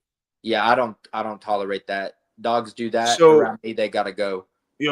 so my dog, and I never really got into this. So my dog Sin, it's like she's not bad to it. It's like, oh, every day I come home, I gotta clean her out. No, no, no, no. Yeah. But I noticed like when she has like if I do if I don't get home to walk them on their normal time when they're used to it or let them out back or whatever the case might be, she has no problem with just going. And with Yeah, my other dogs, they were like, even if they go, because you have them times where it's like I fucked up. I was out fucking 15 hours, 16 hours because of whatever. You know what I yeah, mean? It's like they're gonna end up, what I mean? And I didn't leave them out back. So I left them in the kennel, so now it's gonna go. But I got some dogs where it's like they'll go over here and they're gonna lay far away from that shit. yeah, Where my Patterdale, it's like she'll just having fun of it, like fuck it. You know what I mean? She don't care that it's there or nothing. It's like, and I told my boys like, I told them two things. Once they turn on and they really want to hunt and they really just want to go, even a walk is not a regular walk. They're yeah, always fucking searching and looking and yeah, walk. Like you pass the trash, you pass any little bush, any little nook or fucking cranny, they're diving into that shit, hoping something's there. yeah. No, You know I what I agree with mean? that. I agree with that. But yeah, no, cleanliness is the biggest thing to me. I've literally removed dogs from my yard because they would shit in the front of the kennel and then walk through it and smear it everywhere and get it on there. Yeah, I can't stand that. she's not that bad to where it's like she's gonna like I'm not coming home and she's all rolled up in it, but Yeah, she will go. You know what I yeah, mean? Like yeah, yeah. it's like, And damn, you don't even try to hold this shit. that's why I really liked and why I really think highly of the dogs that off of what Robbie breeds because they're quiet in the kennel. They don't make, like, we used to call Ernie, bro. We used to call him Old Man Ern. Okay, because he was like an old man until you got him in the woods, and then he turned into a puppy. He was quiet, never barked. I never heard the dog bark. Yeah, my dog, my brother dog's like that. His Patterdale's like that. The dog, he just chills into his Yeah, game time, and even when it's game time, he just goes. He don't make no noise. yeah, and that's what I want. And there's certain breeds, excuse me. There's certain lines that are more attuned to that, and Mhm. I can't even lie, bro. That's a big factor in why I like certain dogs breeds and why I don't. Like some of the cocker dogs that I've had, bro, they have been menaces. They can't sit still. They're pacing back and forth all the time. They're constantly yapping. From what I experienced, they're assassin. They, you know what I mean? They want to go. Yeah, which is fine if you like that. Mm-hmm. If you like that. But I've also had dogs that are completely calm in the kennel, never bark, never do anything, and they would out hunt any of that stuff. You're completely right because So again, my brother's dog, his dog is a throat assassin. I mean, he yeah, goes straight to the throat and kills shit, but he doesn't make any fucking noise. yeah. I probably heard this dog bark maybe fucking once, Yeah. twice. And for me, bro, that's too important to overlook it. Mm-hmm. Too important to overlook it. Like it really is. So I agree. We can get some more of these comments. Got Jamie Parker. Good nose can get you in trouble. A good mouth can get you out. Agree with that. I yeah. definitely agree with that. Yeah. That makes perfect sense. Yes, Robbie's dogs are registered with the PTCA.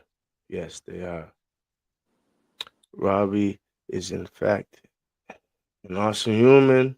I've got a lot of respect for him and his dogs. Shout out to Robbie. Yeah, shout out to Robbie. He's a great guy, Shout out dude. to Robbie. And He's great. again, for all those watching in here, like, comment, subscribe.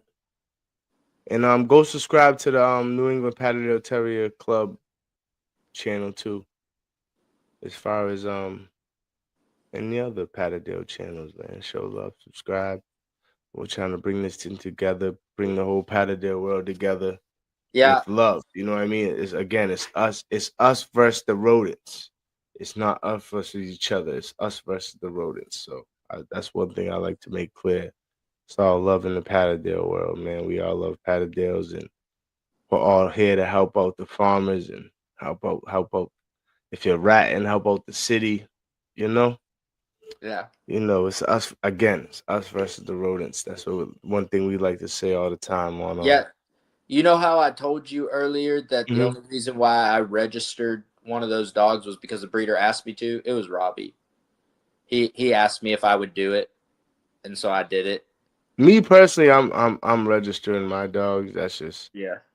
I have that being said, I had plenty of dogs that like I said, most of us come from the bull world, and I've never actually had a registered pit bull. It was just okay. Those are the Yeah. toughest, I got toughest, toughest paperwork mother, sitting. toughest father in the area. Yeah, So we're taking one of I those got pups. paperwork sitting on a pit bull over there that I can register. I just haven't. Yeah. Hey. Well, actually, three of them. Actually, three of my pit bulls. They're all ADB. They can all be ADBA registered. I just haven't done it. Yeah, you should do it, bro. Nah, You never know. You never know, bro. You should do it. nah. What you think of what is it? What you think of the Weaver bone stuff? Never heard of it. Me either. Pure Weaver bone. Never heard of it. Can you if you're still on here, if you're still watching, hopefully you are. Can you maybe comment a little bit about the Weaver bone? I Yeah, could I've actually never. send the I mean, stream link if you want to hop in and talk about it. I've heard of some dog named Bones before. If that's the same stuff, then yeah, he was fought over like a schoolgirl in the groups for a while there. Somebody would say something and then somebody else would say something. I don't know if that's the same dog, but Okay. I mean, Yeah, I've only heard of one dog named Bones, or any sort of stuff like that. And yeah, I just remember it being a lot of contention in the groups and a lot of drama. Okay, well, I'm gonna yeah, if you're still in here, let us know what you know, what's going on with the Weaver bone, cuz yeah, I've never heard of it. 101 Jamie Park, um who else is there? Keep Scratching. Shout out to you guys. Emily, Dapper Trapper. Shout out to everyone in here. If any of you guys know anything about the Weaver bone, um yeah, comment. Let us know. Oh, we'll get to this comment. He's talking about Grundy starting at 6. I wouldn't consider him in the main stud dog. Okay, so the dog you're talking about started at 6. Was named Grundy. Yeah, I'm saying he's the main stud Just one dog on the that was East bred Coast more or than the others. West Coast. He's the main Okay. stud dog on the West Coast. Okay, so he was 101. He was saying he's the main stud dog on the West Coast. You might be able to say a little bit more than that, but might be able to tell us a little bit more about that situation or whatever. But yeah. I've owned Weaver Bones, still have seen stored off them. Okay. Now I gotta ask you, what's up with the Weaver Bone? Is it what do you think about the Weaver Bone stuff? Let's just ask that. What do you since you have semen stored, it must be something that is okay or good or great. I would assume you wouldn't waste your time storing the semen on something that was whack. So yeah, if you could tell us a little bit of about it, 101, that would be great. If you don't mind. If you don't, it's all love. It's all love too. You know that. What lines are known for being so hot they go for it? They go for each other. Okay. You know any of the lines? Booth, Booth dogs. Yeah, I mean, I don't know. Some of the cocker, no, actually not some of. A lot of the cocker dogs I've seen have been hot to a certain extent. Okay. You have to have a handle on them, but I mean, as a whole, I don't think Patterdale guys of any kind really want that in their dogs. So I think it's Yeah, it, for the most part, people in the Patterdale world, from what my understanding, try don't tend to breed the dogs that have a yeah, lot of that in them. yeah, and I mean, obviously that comes more so with my dogs because I put bull in them, but those ones I don't ever breed or keep. Hmm. It's a undesirable trait, definitely for me. Yeah, I think it's a terribly undesirable trait. I think having a dog that is selective though, I don't think that's that bad because I've had dogs that are selective, like male selective or female selective. Hmm. But a dog that's just outright trying to hit another dog, bro, nah, not for me, bro. You gotta get rid of Nah, that. yeah, yeah, yeah. If I can't get it out the dog gotta go. Yeah, It's just for so many different reasons. You know what I mean? yeah, And one thing I like to say all the time when it comes to that type of situation, just because I had we have conversations with people all the time, is that some people would say, "Oh, I keep them. I just keep them away from the other dogs." Um, but that dog's attitude and his vibes can also make another dog act like him. It yeah, doesn't. It's not something where it's like it's gonna happen all the time, but if they're around, if you got a dog who's aggressive towards other dogs and another dog's around them enough, they will just think that's the thing to do. yeah. I guess, yeah, It's not like I said, it doesn't happen a lot, but it does happen. And it happens, obviously it might happen in other breeds. And again, this is Live Your Life Dogs. So sometimes we fuck with all dogs. It could be a poodle. We love all dogs here at Live Your Life Dogs. You know what I mean? So again, I could be thinking more of other breeds, but Yeah. it definitely Some of happens. the some of the dogs that are down here that are like that have some gill dogs in them too. They can be kind of hot sometimes too. But I think that's the bull blood in them. Uh, but yeah, Well, yeah, anything that has that pit bull in as it for me, has a chance of being there. as for me and mine, and what and the people that I run with, bro, it's a colorable offense. It's a straight up colorable offense. Yeah, Yeah, I agree. there's nothing worse than having some 14-pound dog who constantly trying to smash into another dog, and It's just they too want much it. work.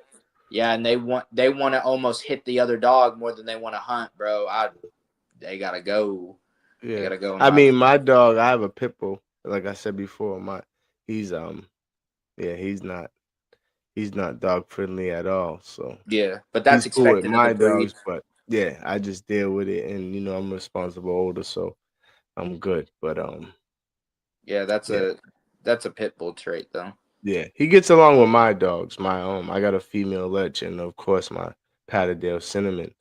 He gets along with them fine, but even them, you know, when he's around them and they're all chilling, I'm Yeah, watching very closely.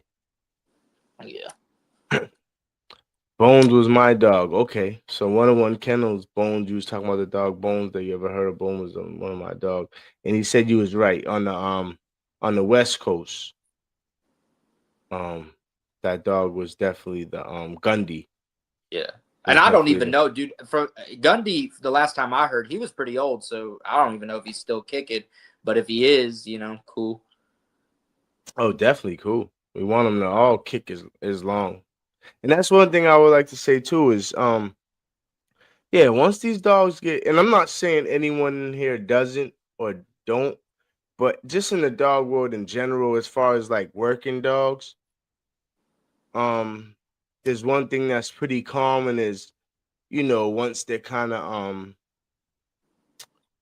once they're not able to work as much, or once they're kind of retired or they're just older, some people just, don't don't give the dog the same love, and again, this is not saying anyone in here or anyone in the Patterdale in general. But again, this is Live Your Life Dogs, and we got other people that see these just not in the Patterdale world. And that's one thing I would like to be said is that if your dog did its job for a certain amount of years, when that dog retires and that dog's not able to do it no more, take care of that dog the same way. You know what I mean? Yeah, Let it you yeah let it you live owe out it its to him. life great. Give it that soft pillow to just lie on. It's retired, and just live its life out great and take it out. What was you gonna say? Yeah, no, yeah, you owe it to him. Yeah, exactly. Well, again, your partners. You know Yeah, what I you owe mean? it to him. Yeah, he did his job for however some dogs gonna do their job for 5 years. Some dogs are able to do their job for 8 years. Me Yeah, personally, a lot of that comes down to genetics and then health, the way you take care of that dog. Obviously, if you're feeding the dog good throughout its years, I think just food in general is gonna be more healthier than the dog that's eating bullshit its whole life. You know what I yeah, mean? But I can see that. yeah, that's one thing I just like to say real quick as far as you know what I mean, because I seen a video the other day and it was kind of like a guy was like, oh, it was kind of like, oh, the dogs once the dogs don't. And it wasn't in the Patterdale world, so let me make that clear. It wasn't no one in the Patterdale world. It was a whole different breed, but it was kind of like he just didn't take care of his dogs the same way. It wasn't they were kind of like, oh, once they not able to work, they're not shit. It's like, bro, they put in that work for you for years. You know, give them Yeah, that good food, give them that clean water, give them that nice pillow to lie on every night, and yeah, live their life out good. You know what I mean? They did their job for you. You guys are partners. Take care of your partner, man. yeah. Take care of your dog. Take care of your partner. Take care of your best friend.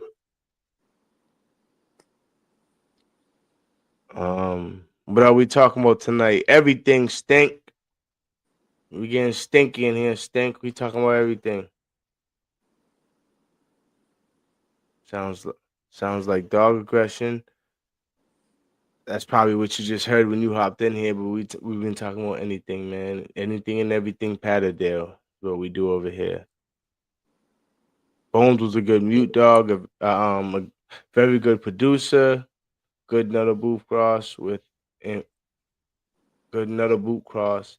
If my memory serves me right, he lacked in intelligence, but his offspring were better in that regard.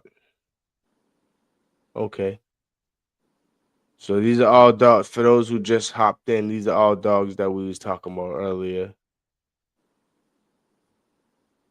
Thank you, 101 Kennels. They have one-track minds. Dispatch anything with pure. Got Jamie Park back on here with a call me. Shout out to Mr. Dale Gill. Shout out to Mr. Dale Gill from Jamie Park. And shout out to Jamie Park always. I was hunting Mr. Gill last weekend. I swear he looks young as. Hey, that's good. If you could look young as the years go by, that's good. Let us know what he's drinking. What type of whiskey he drinking? Make I him don't look think younger he like that. drinks if memory serves. Yeah, I heard that too. That's why I said that. Yeah.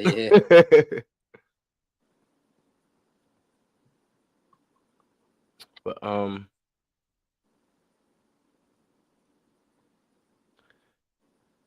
for adrenaline, that is a true statement.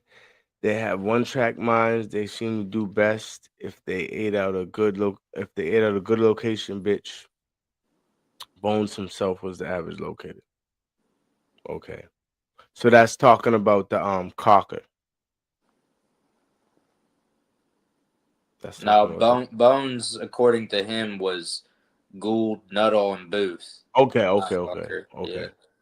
So he's talking about Bones. All right, cool. He's done talking about Tommy Weaver dogs are solid. And what are his? Do you know? Tommy Weaver would be this guy who bred the Bones dogs. So Booth, Nuttall, and Gould. Yeah. I mean, it seems like a lot of the Booth dogs are legit. Mother dogs legit, but again, it's all opinion. Yeah. It's all opinion. Well, they all stem from the same old base, which is Nuttall. Very true. Every dog does. Very true. Yeah. That's what's crazy about it. But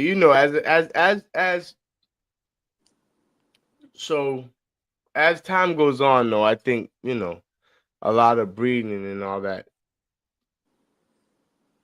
A lot of breeding, doing a lot of different things with the dogs change. You know what I mean? As far as like, they all stem from Nuttall, but a lot of them are definitely a lot different from the original Nuttall. You Oh know what I yeah, mean? but they all stem from it. It's just like in pit bulls, bro. They all stem from Ireland. Tudor, or you always got your base dogs that everybody kind of goes back to, and for me, it's just always gonna be Nuttall. I mean, shit, if you go, that's just, I mean, depending on what your beliefs are on, that's just same thing with humans, right? Yeah, You know what I mean? Everyone goes back to the garden if you believe in God. You know what I yeah, mean? no, So, 100%. but yeah. So, damn, shit. What was I just ask you? Gould Something. dogs, yeah, Gould dogs. From what are my understanding, they had a little. Tommy didn't bring Bones though. He shouldn't be called Weaver Bones. He was bred by Mr. Gibbs.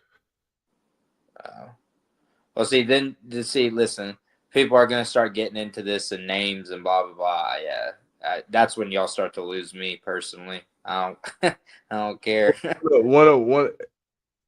I mean, again, teach his own. If you don't care, me personally, I love to know all this because it's just knowledge that I just take in. You know what I mean? But Yeah, 101, 101 knows the stuff. So it's good. It's good. It's definitely good to have him in the chat to because he's answering a lot of questions that yeah, he might be the only one to be able to answer these questions. So shout out to 101 Kennels for being in the chat heavy today. Again, I'm gonna say it again. Please like, comment, subscribe. For anyone who's might have just hopped in, like, comment, subscribe. Is there anything else you wanted to get into, Chird? Nah, man. I'm just gonna say, If don't make sure you want to say it, because it could be a whole nother conversation. Oh yeah, no, trust me, I get that. But I mean, like, I don't know. I feel like there's a lot of stuff that, like, I don't know, that I'm not going to get the credit for recognizing how good producer Bones was and for finding how deep game. What time? I don't know what that comment makes. I think what time you definitely should get credit for recognizing how good producer Bone was. Basically, he's a good dog and he should get credit. Yeah, that's fine. I mean, yeah, if you want to give him credit, that's fine.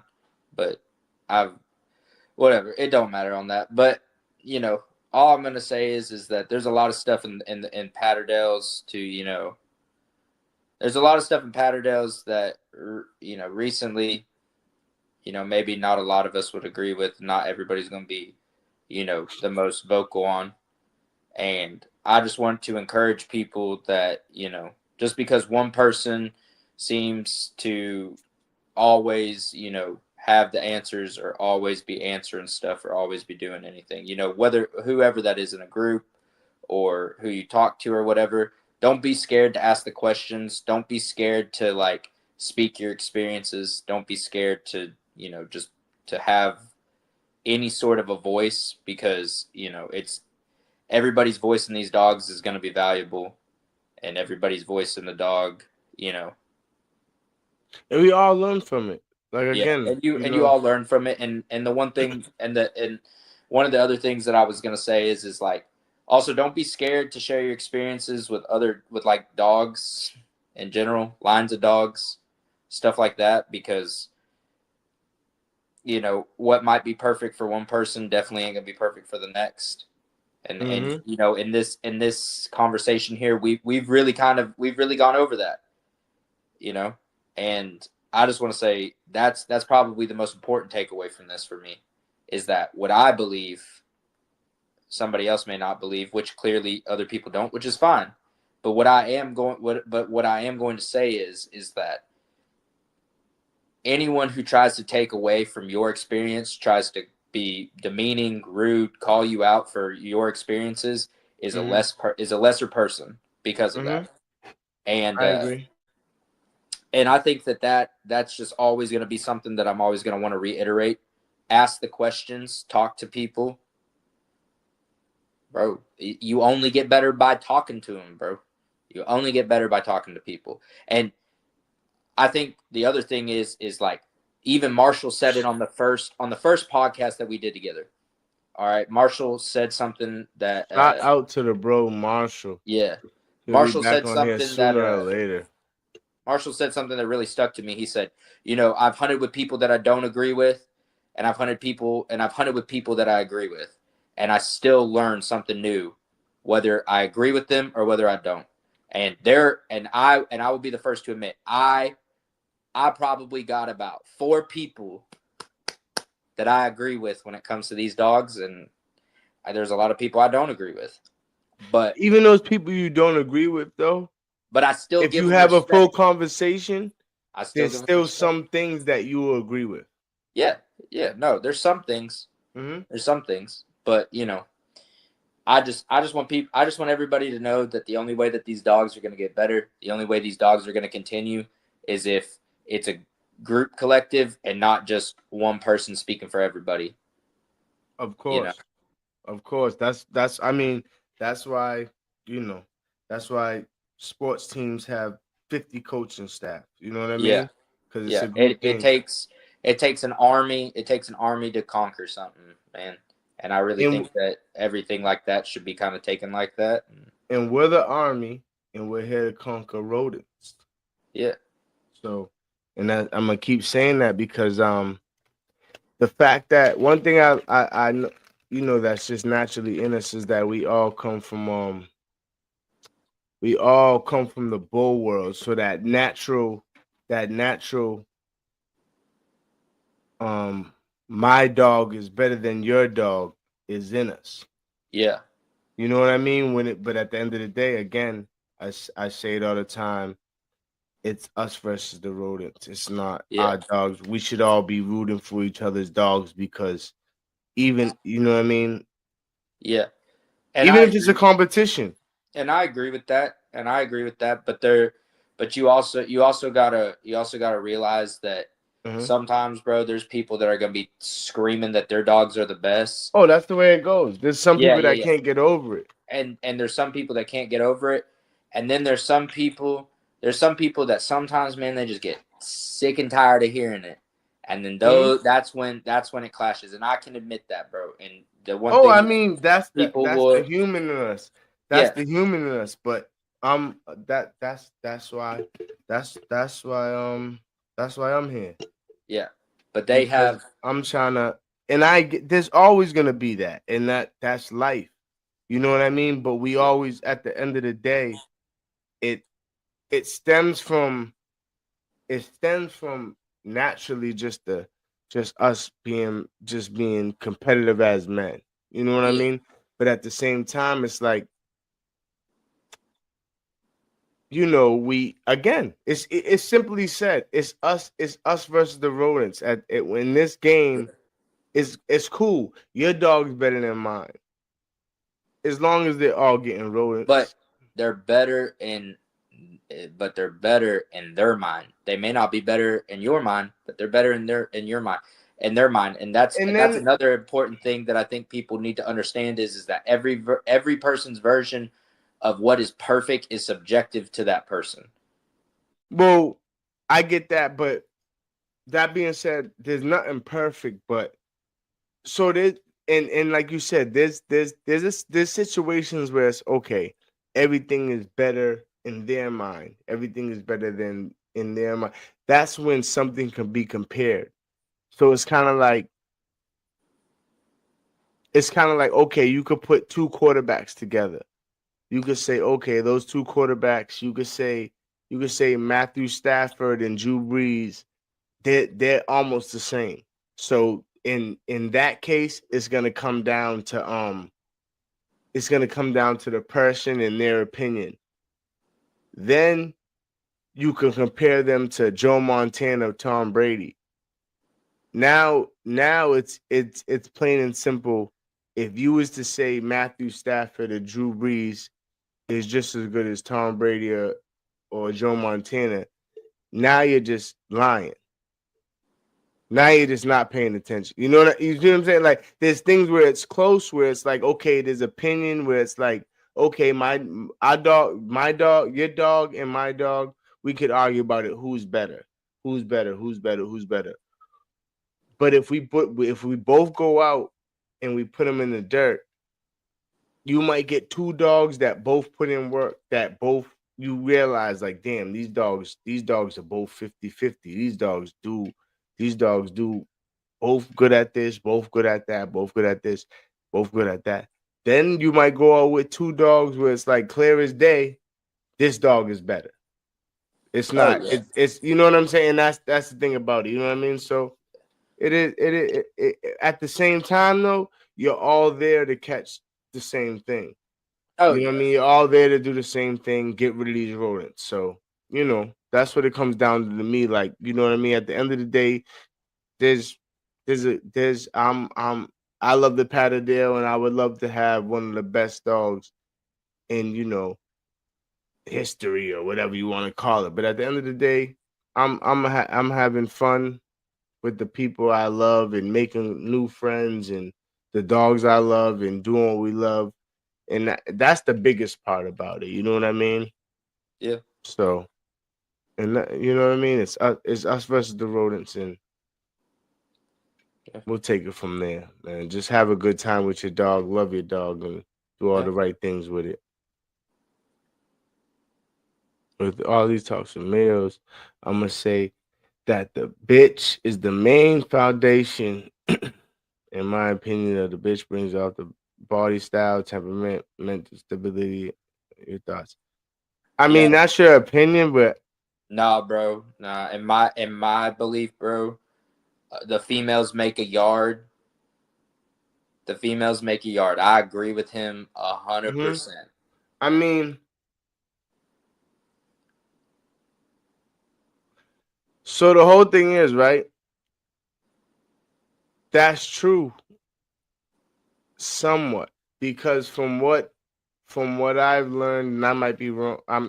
I wouldn't say I'm wrong, maybe because I read up on it enough. But say if you got a litter of 6 dogs, you could have 3 dogs that got more genetics from the mother, and you could have the other 3 dogs that got more genetics from the father. Yeah. I You mean, see what I'm yeah, saying? I see what you're saying, but in my personal opinion, Hmm. the females make a yard. Okay. The Well, females make all a right. yard. So is that because genetics, or is because the females having the puppies? No, Just asking to see. that's just because, in my opinion, it's harder to find a good female than it is to find a good male. Okay. Because every female that I've got out there right now, bro, I fought tooth and nail to get. The male, I mean, Which bro, which you, I've had a lot of good ones. so you're saying as far as you're saying as far as availability. Well, yeah, and also, I mean, like, go to your I'm saying favorite as breed. far as I'm saying, I think he's saying more though as far as genetics. Like Yeah, bitch I brings think the body genetic. style. So you think the bitch always brings the body style, the temperament, and the mental stability all the time? I think that the bitch controls the most when it comes to genetics. I would agree, maybe mental stability. Yeah, no, I think that the bitch But the controls body style and 90%. temperament, I think that's 50-50. Mm, I think body style is definitely 50-50. yeah, but I mean, body style is like one of the least important things. I mean, I've seen terrible males bred to fantastic females and produce great dogs. I've seen terrible females be bred to fantastic males and there have been good dogs. And then I've seen two fantastic dogs be bred together and the puppies were absolute dookie. So I Well, think that's like, because, well, that's still genetics though. yeah, but I'm Because sooner or saying, later it's gonna come down to what was in that same dog's yeah, grandparents and great grandparents. yeah, to a certain extent, but once you get three generations away, bro, that it don't play. You're breeding on what the dogs were 3 generations ago, not what the Yeah, famous but I dog mean, was 5. no, I didn't I that's why I said grandparents and great grandparents. Yeah, You know what I yeah. mean? And And that's, so, but I mean, I can definitely see where he's coming from because, like in a bulldoggers world, bro, the bitch makes the yard. look, Like you're definitely right. your bitches are your most valuable thing because I know for me, bro. I think Yeah, that's more though. there might Not to cut be you off, I think that's more though because they're the ones that hold the puppies and all that. I don't know if that's necessarily more because as far as genetics. mm, I mean, we could I shoot. mean, That's something we could definitely look into, you know what I mean? yeah. I mean, if you really want to talk about that, I recommend you do something that's maybe not so much about Patterdales, but you talk to what's that guy's name? Lee something with American Sentinel Canines, man. That man will break it down for you. That man's so smart when it comes to dogs. That's who I would recommend if you want to talk about the importance of a female versus a male or whatever it is. He'll be Oh able to yeah, break. well, yeah. Yeah, it's definitely a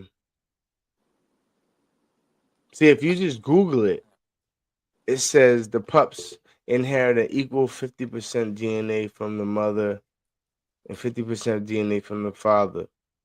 Yeah. with each parent contributing 39 chromosomes to the offspring, 78 total.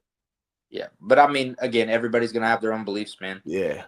Me personally, I bet That's a more. whole I bet deeper more on my. conversation. I bet more on my gyps and I bet more on my bitches than I do my studs. I expect way more out of my bitches and way more out of my studs. I agree with. I mean, my experience too. That's been the case. That's been the case. But yeah, we can get into more of these comments and then shit. Damn, it's been 2 hours. It's been on here 2 hours. But that's how life works as men. We don't agree on everything. Working dogs, different for everyone. Definitely. And I mean, for instance, I mean, again, I think more than people realize, and I would say even 80% comes down to your environment, and people don't take that into thought when they're having conversations. You know what I mean? Sometimes an argument, sometimes a fight. Of course, on here, on this live and this channel, it's always a conversation. We're not arguing, we're not fighting, but yeah, I would agree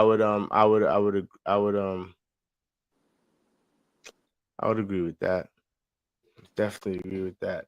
But I would agree that from what I'm saying when it comes to the Patterdales and the work, a lot of it comes down to where you're at. A lot of it comes down to where you're at. Like if I'm where Chird's at, I probably wouldn't want a 10-pound Patterdale. But if I'm where I'm at, there's groundhogs, small groundhogs holes, so you're gonna need something smaller. What's y'all? Oh, that's a good question. Before we get up out of here, what's your favorite game to encounter, Chird? What's your favorite game to encounter? Raccoons. The real test, Which is in my opinion. So raccoons is top notch. Do they have badger where you're at?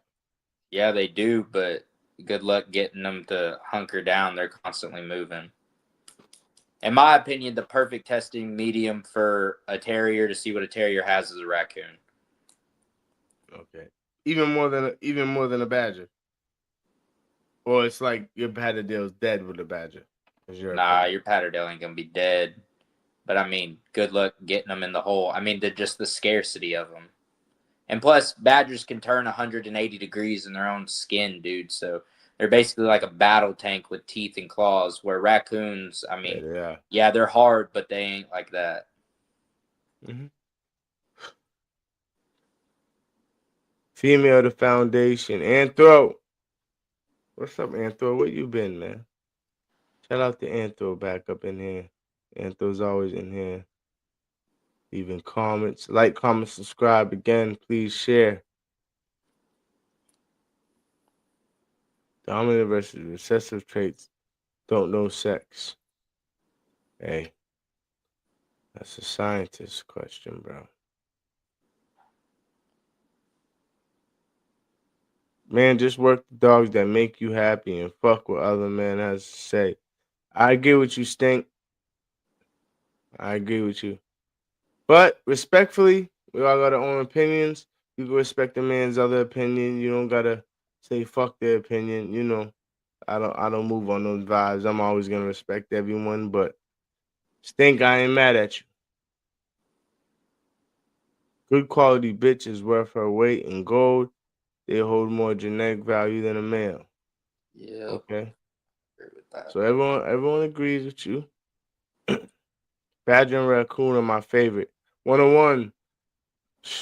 I love the coon. I ain't gonna I like the groundhog dig too though. I like the groundhog dig. I ain't mad at it. Muscle up.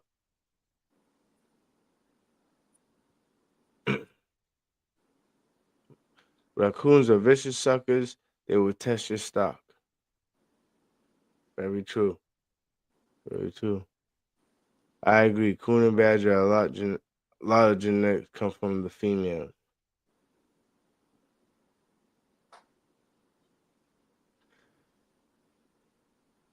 So I hey, I agree with it. I just, there's the grandparents in there too, and it's said to be 50-50. I think more of the attitude comes to the female, but I think a lot of the size and stature conformation, head size, neck size, and all that, that's when the male comes in. But again, I'm no scientist. I'm no genetics person or shit like that. But again, we've been on here for 2 hours and 10 minutes. I want to thank everyone for coming through. I love groundhog. Don't get me wrong, 101s, man. I love the groundhog. It's a good time. It's a little bit of work. It's scary. It can get scary when them dogs down in that ground, but good show. Cheers to everyone. Yes, cheers to everyone. Chird, you want to say anything before we get up out of here, bro? I hope I didn't ruffle too many feathers. But we good. We good at this live. It's all love always. But yeah, the one thing that I'm just gonna restate: just don't ever let anybody look down on you for what you believe. Always state your mind, and just keep it pushing. That's the only way dogs get better. And surround yourself with good people, not people that cause drama. Make sure those are the first people you cut out, and it will carry you a long way in dogs. Okay, I agree with that. One thing, well, I might leave this as a quick little note. Take a little pic. I also believe that working a pregnant bitch passes something down to the pups, and they tend to start early. Just my opinion. That is something that is gonna give me, and I like it because I like to look into dog things and just looking deeper into things. I don't know if it's true. I don't know if it's not true. I'm not. Again, we've been on here for 2 hours and 12 minutes. We're not gonna get into it too much. Church is laughing.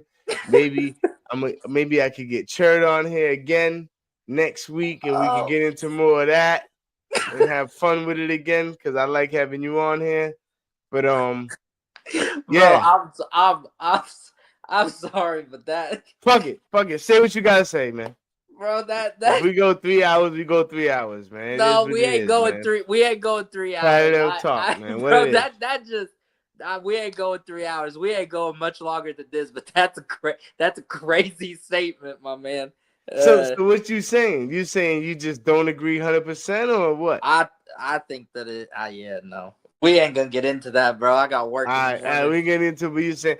I think I like it. Yeah, I mean, to each their own. Again, to each their own. To each your own, man. To each his own. Okay, so now I wrote that. Okay. It's called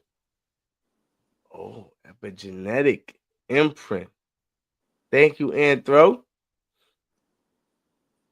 Shout out to this gentleman for sharing his opinion and experiences. Yes, shout out to you, Churd. Thank you for coming through. And yeah, it seems easier than it seems easy, but everyone in here got lives. Everyone in here got things to do. So, Churd took his time to come out here and come talk to me, and so I appreciate it. And it's not taken lightly because life is real. And you took hours out your life to come here and talk to us, so I appreciate it. But yeah, we're gonna get up out of here. We've been on here for 2 hours and 14 minutes. What's this say? One more. Actually, you're right. They can pass that on on that blood flowing in them pups. Okay, so all right, we're gonna listen. Listen, we're gonna put a freeze on it. Everyone likes that topic. So next week, that might be the topic. Or actually, next time I'm not gonna do that. Next time we get Chird in here, that'll be the topic. So we can get on and we'll talk about it. Chird, me and you will talk so we can get you on here as soon as possible and Yeah, get man. back into it. But yeah, we're not gonna get into it too much tonight, guys. Appreciate y'all for the comments. Like, comment, subscribe. So I mean, like, comment, subscribe. Tell a friend to tell a friend. And yeah, thank y'all for coming through. Live Your Life Dogs, New England Patterdale Terrier Club, and of course, you know we rock with the PTCA. And Chird, again, thank you for coming through. Appreciate it. Appreciate it, man. Everyone have a good night.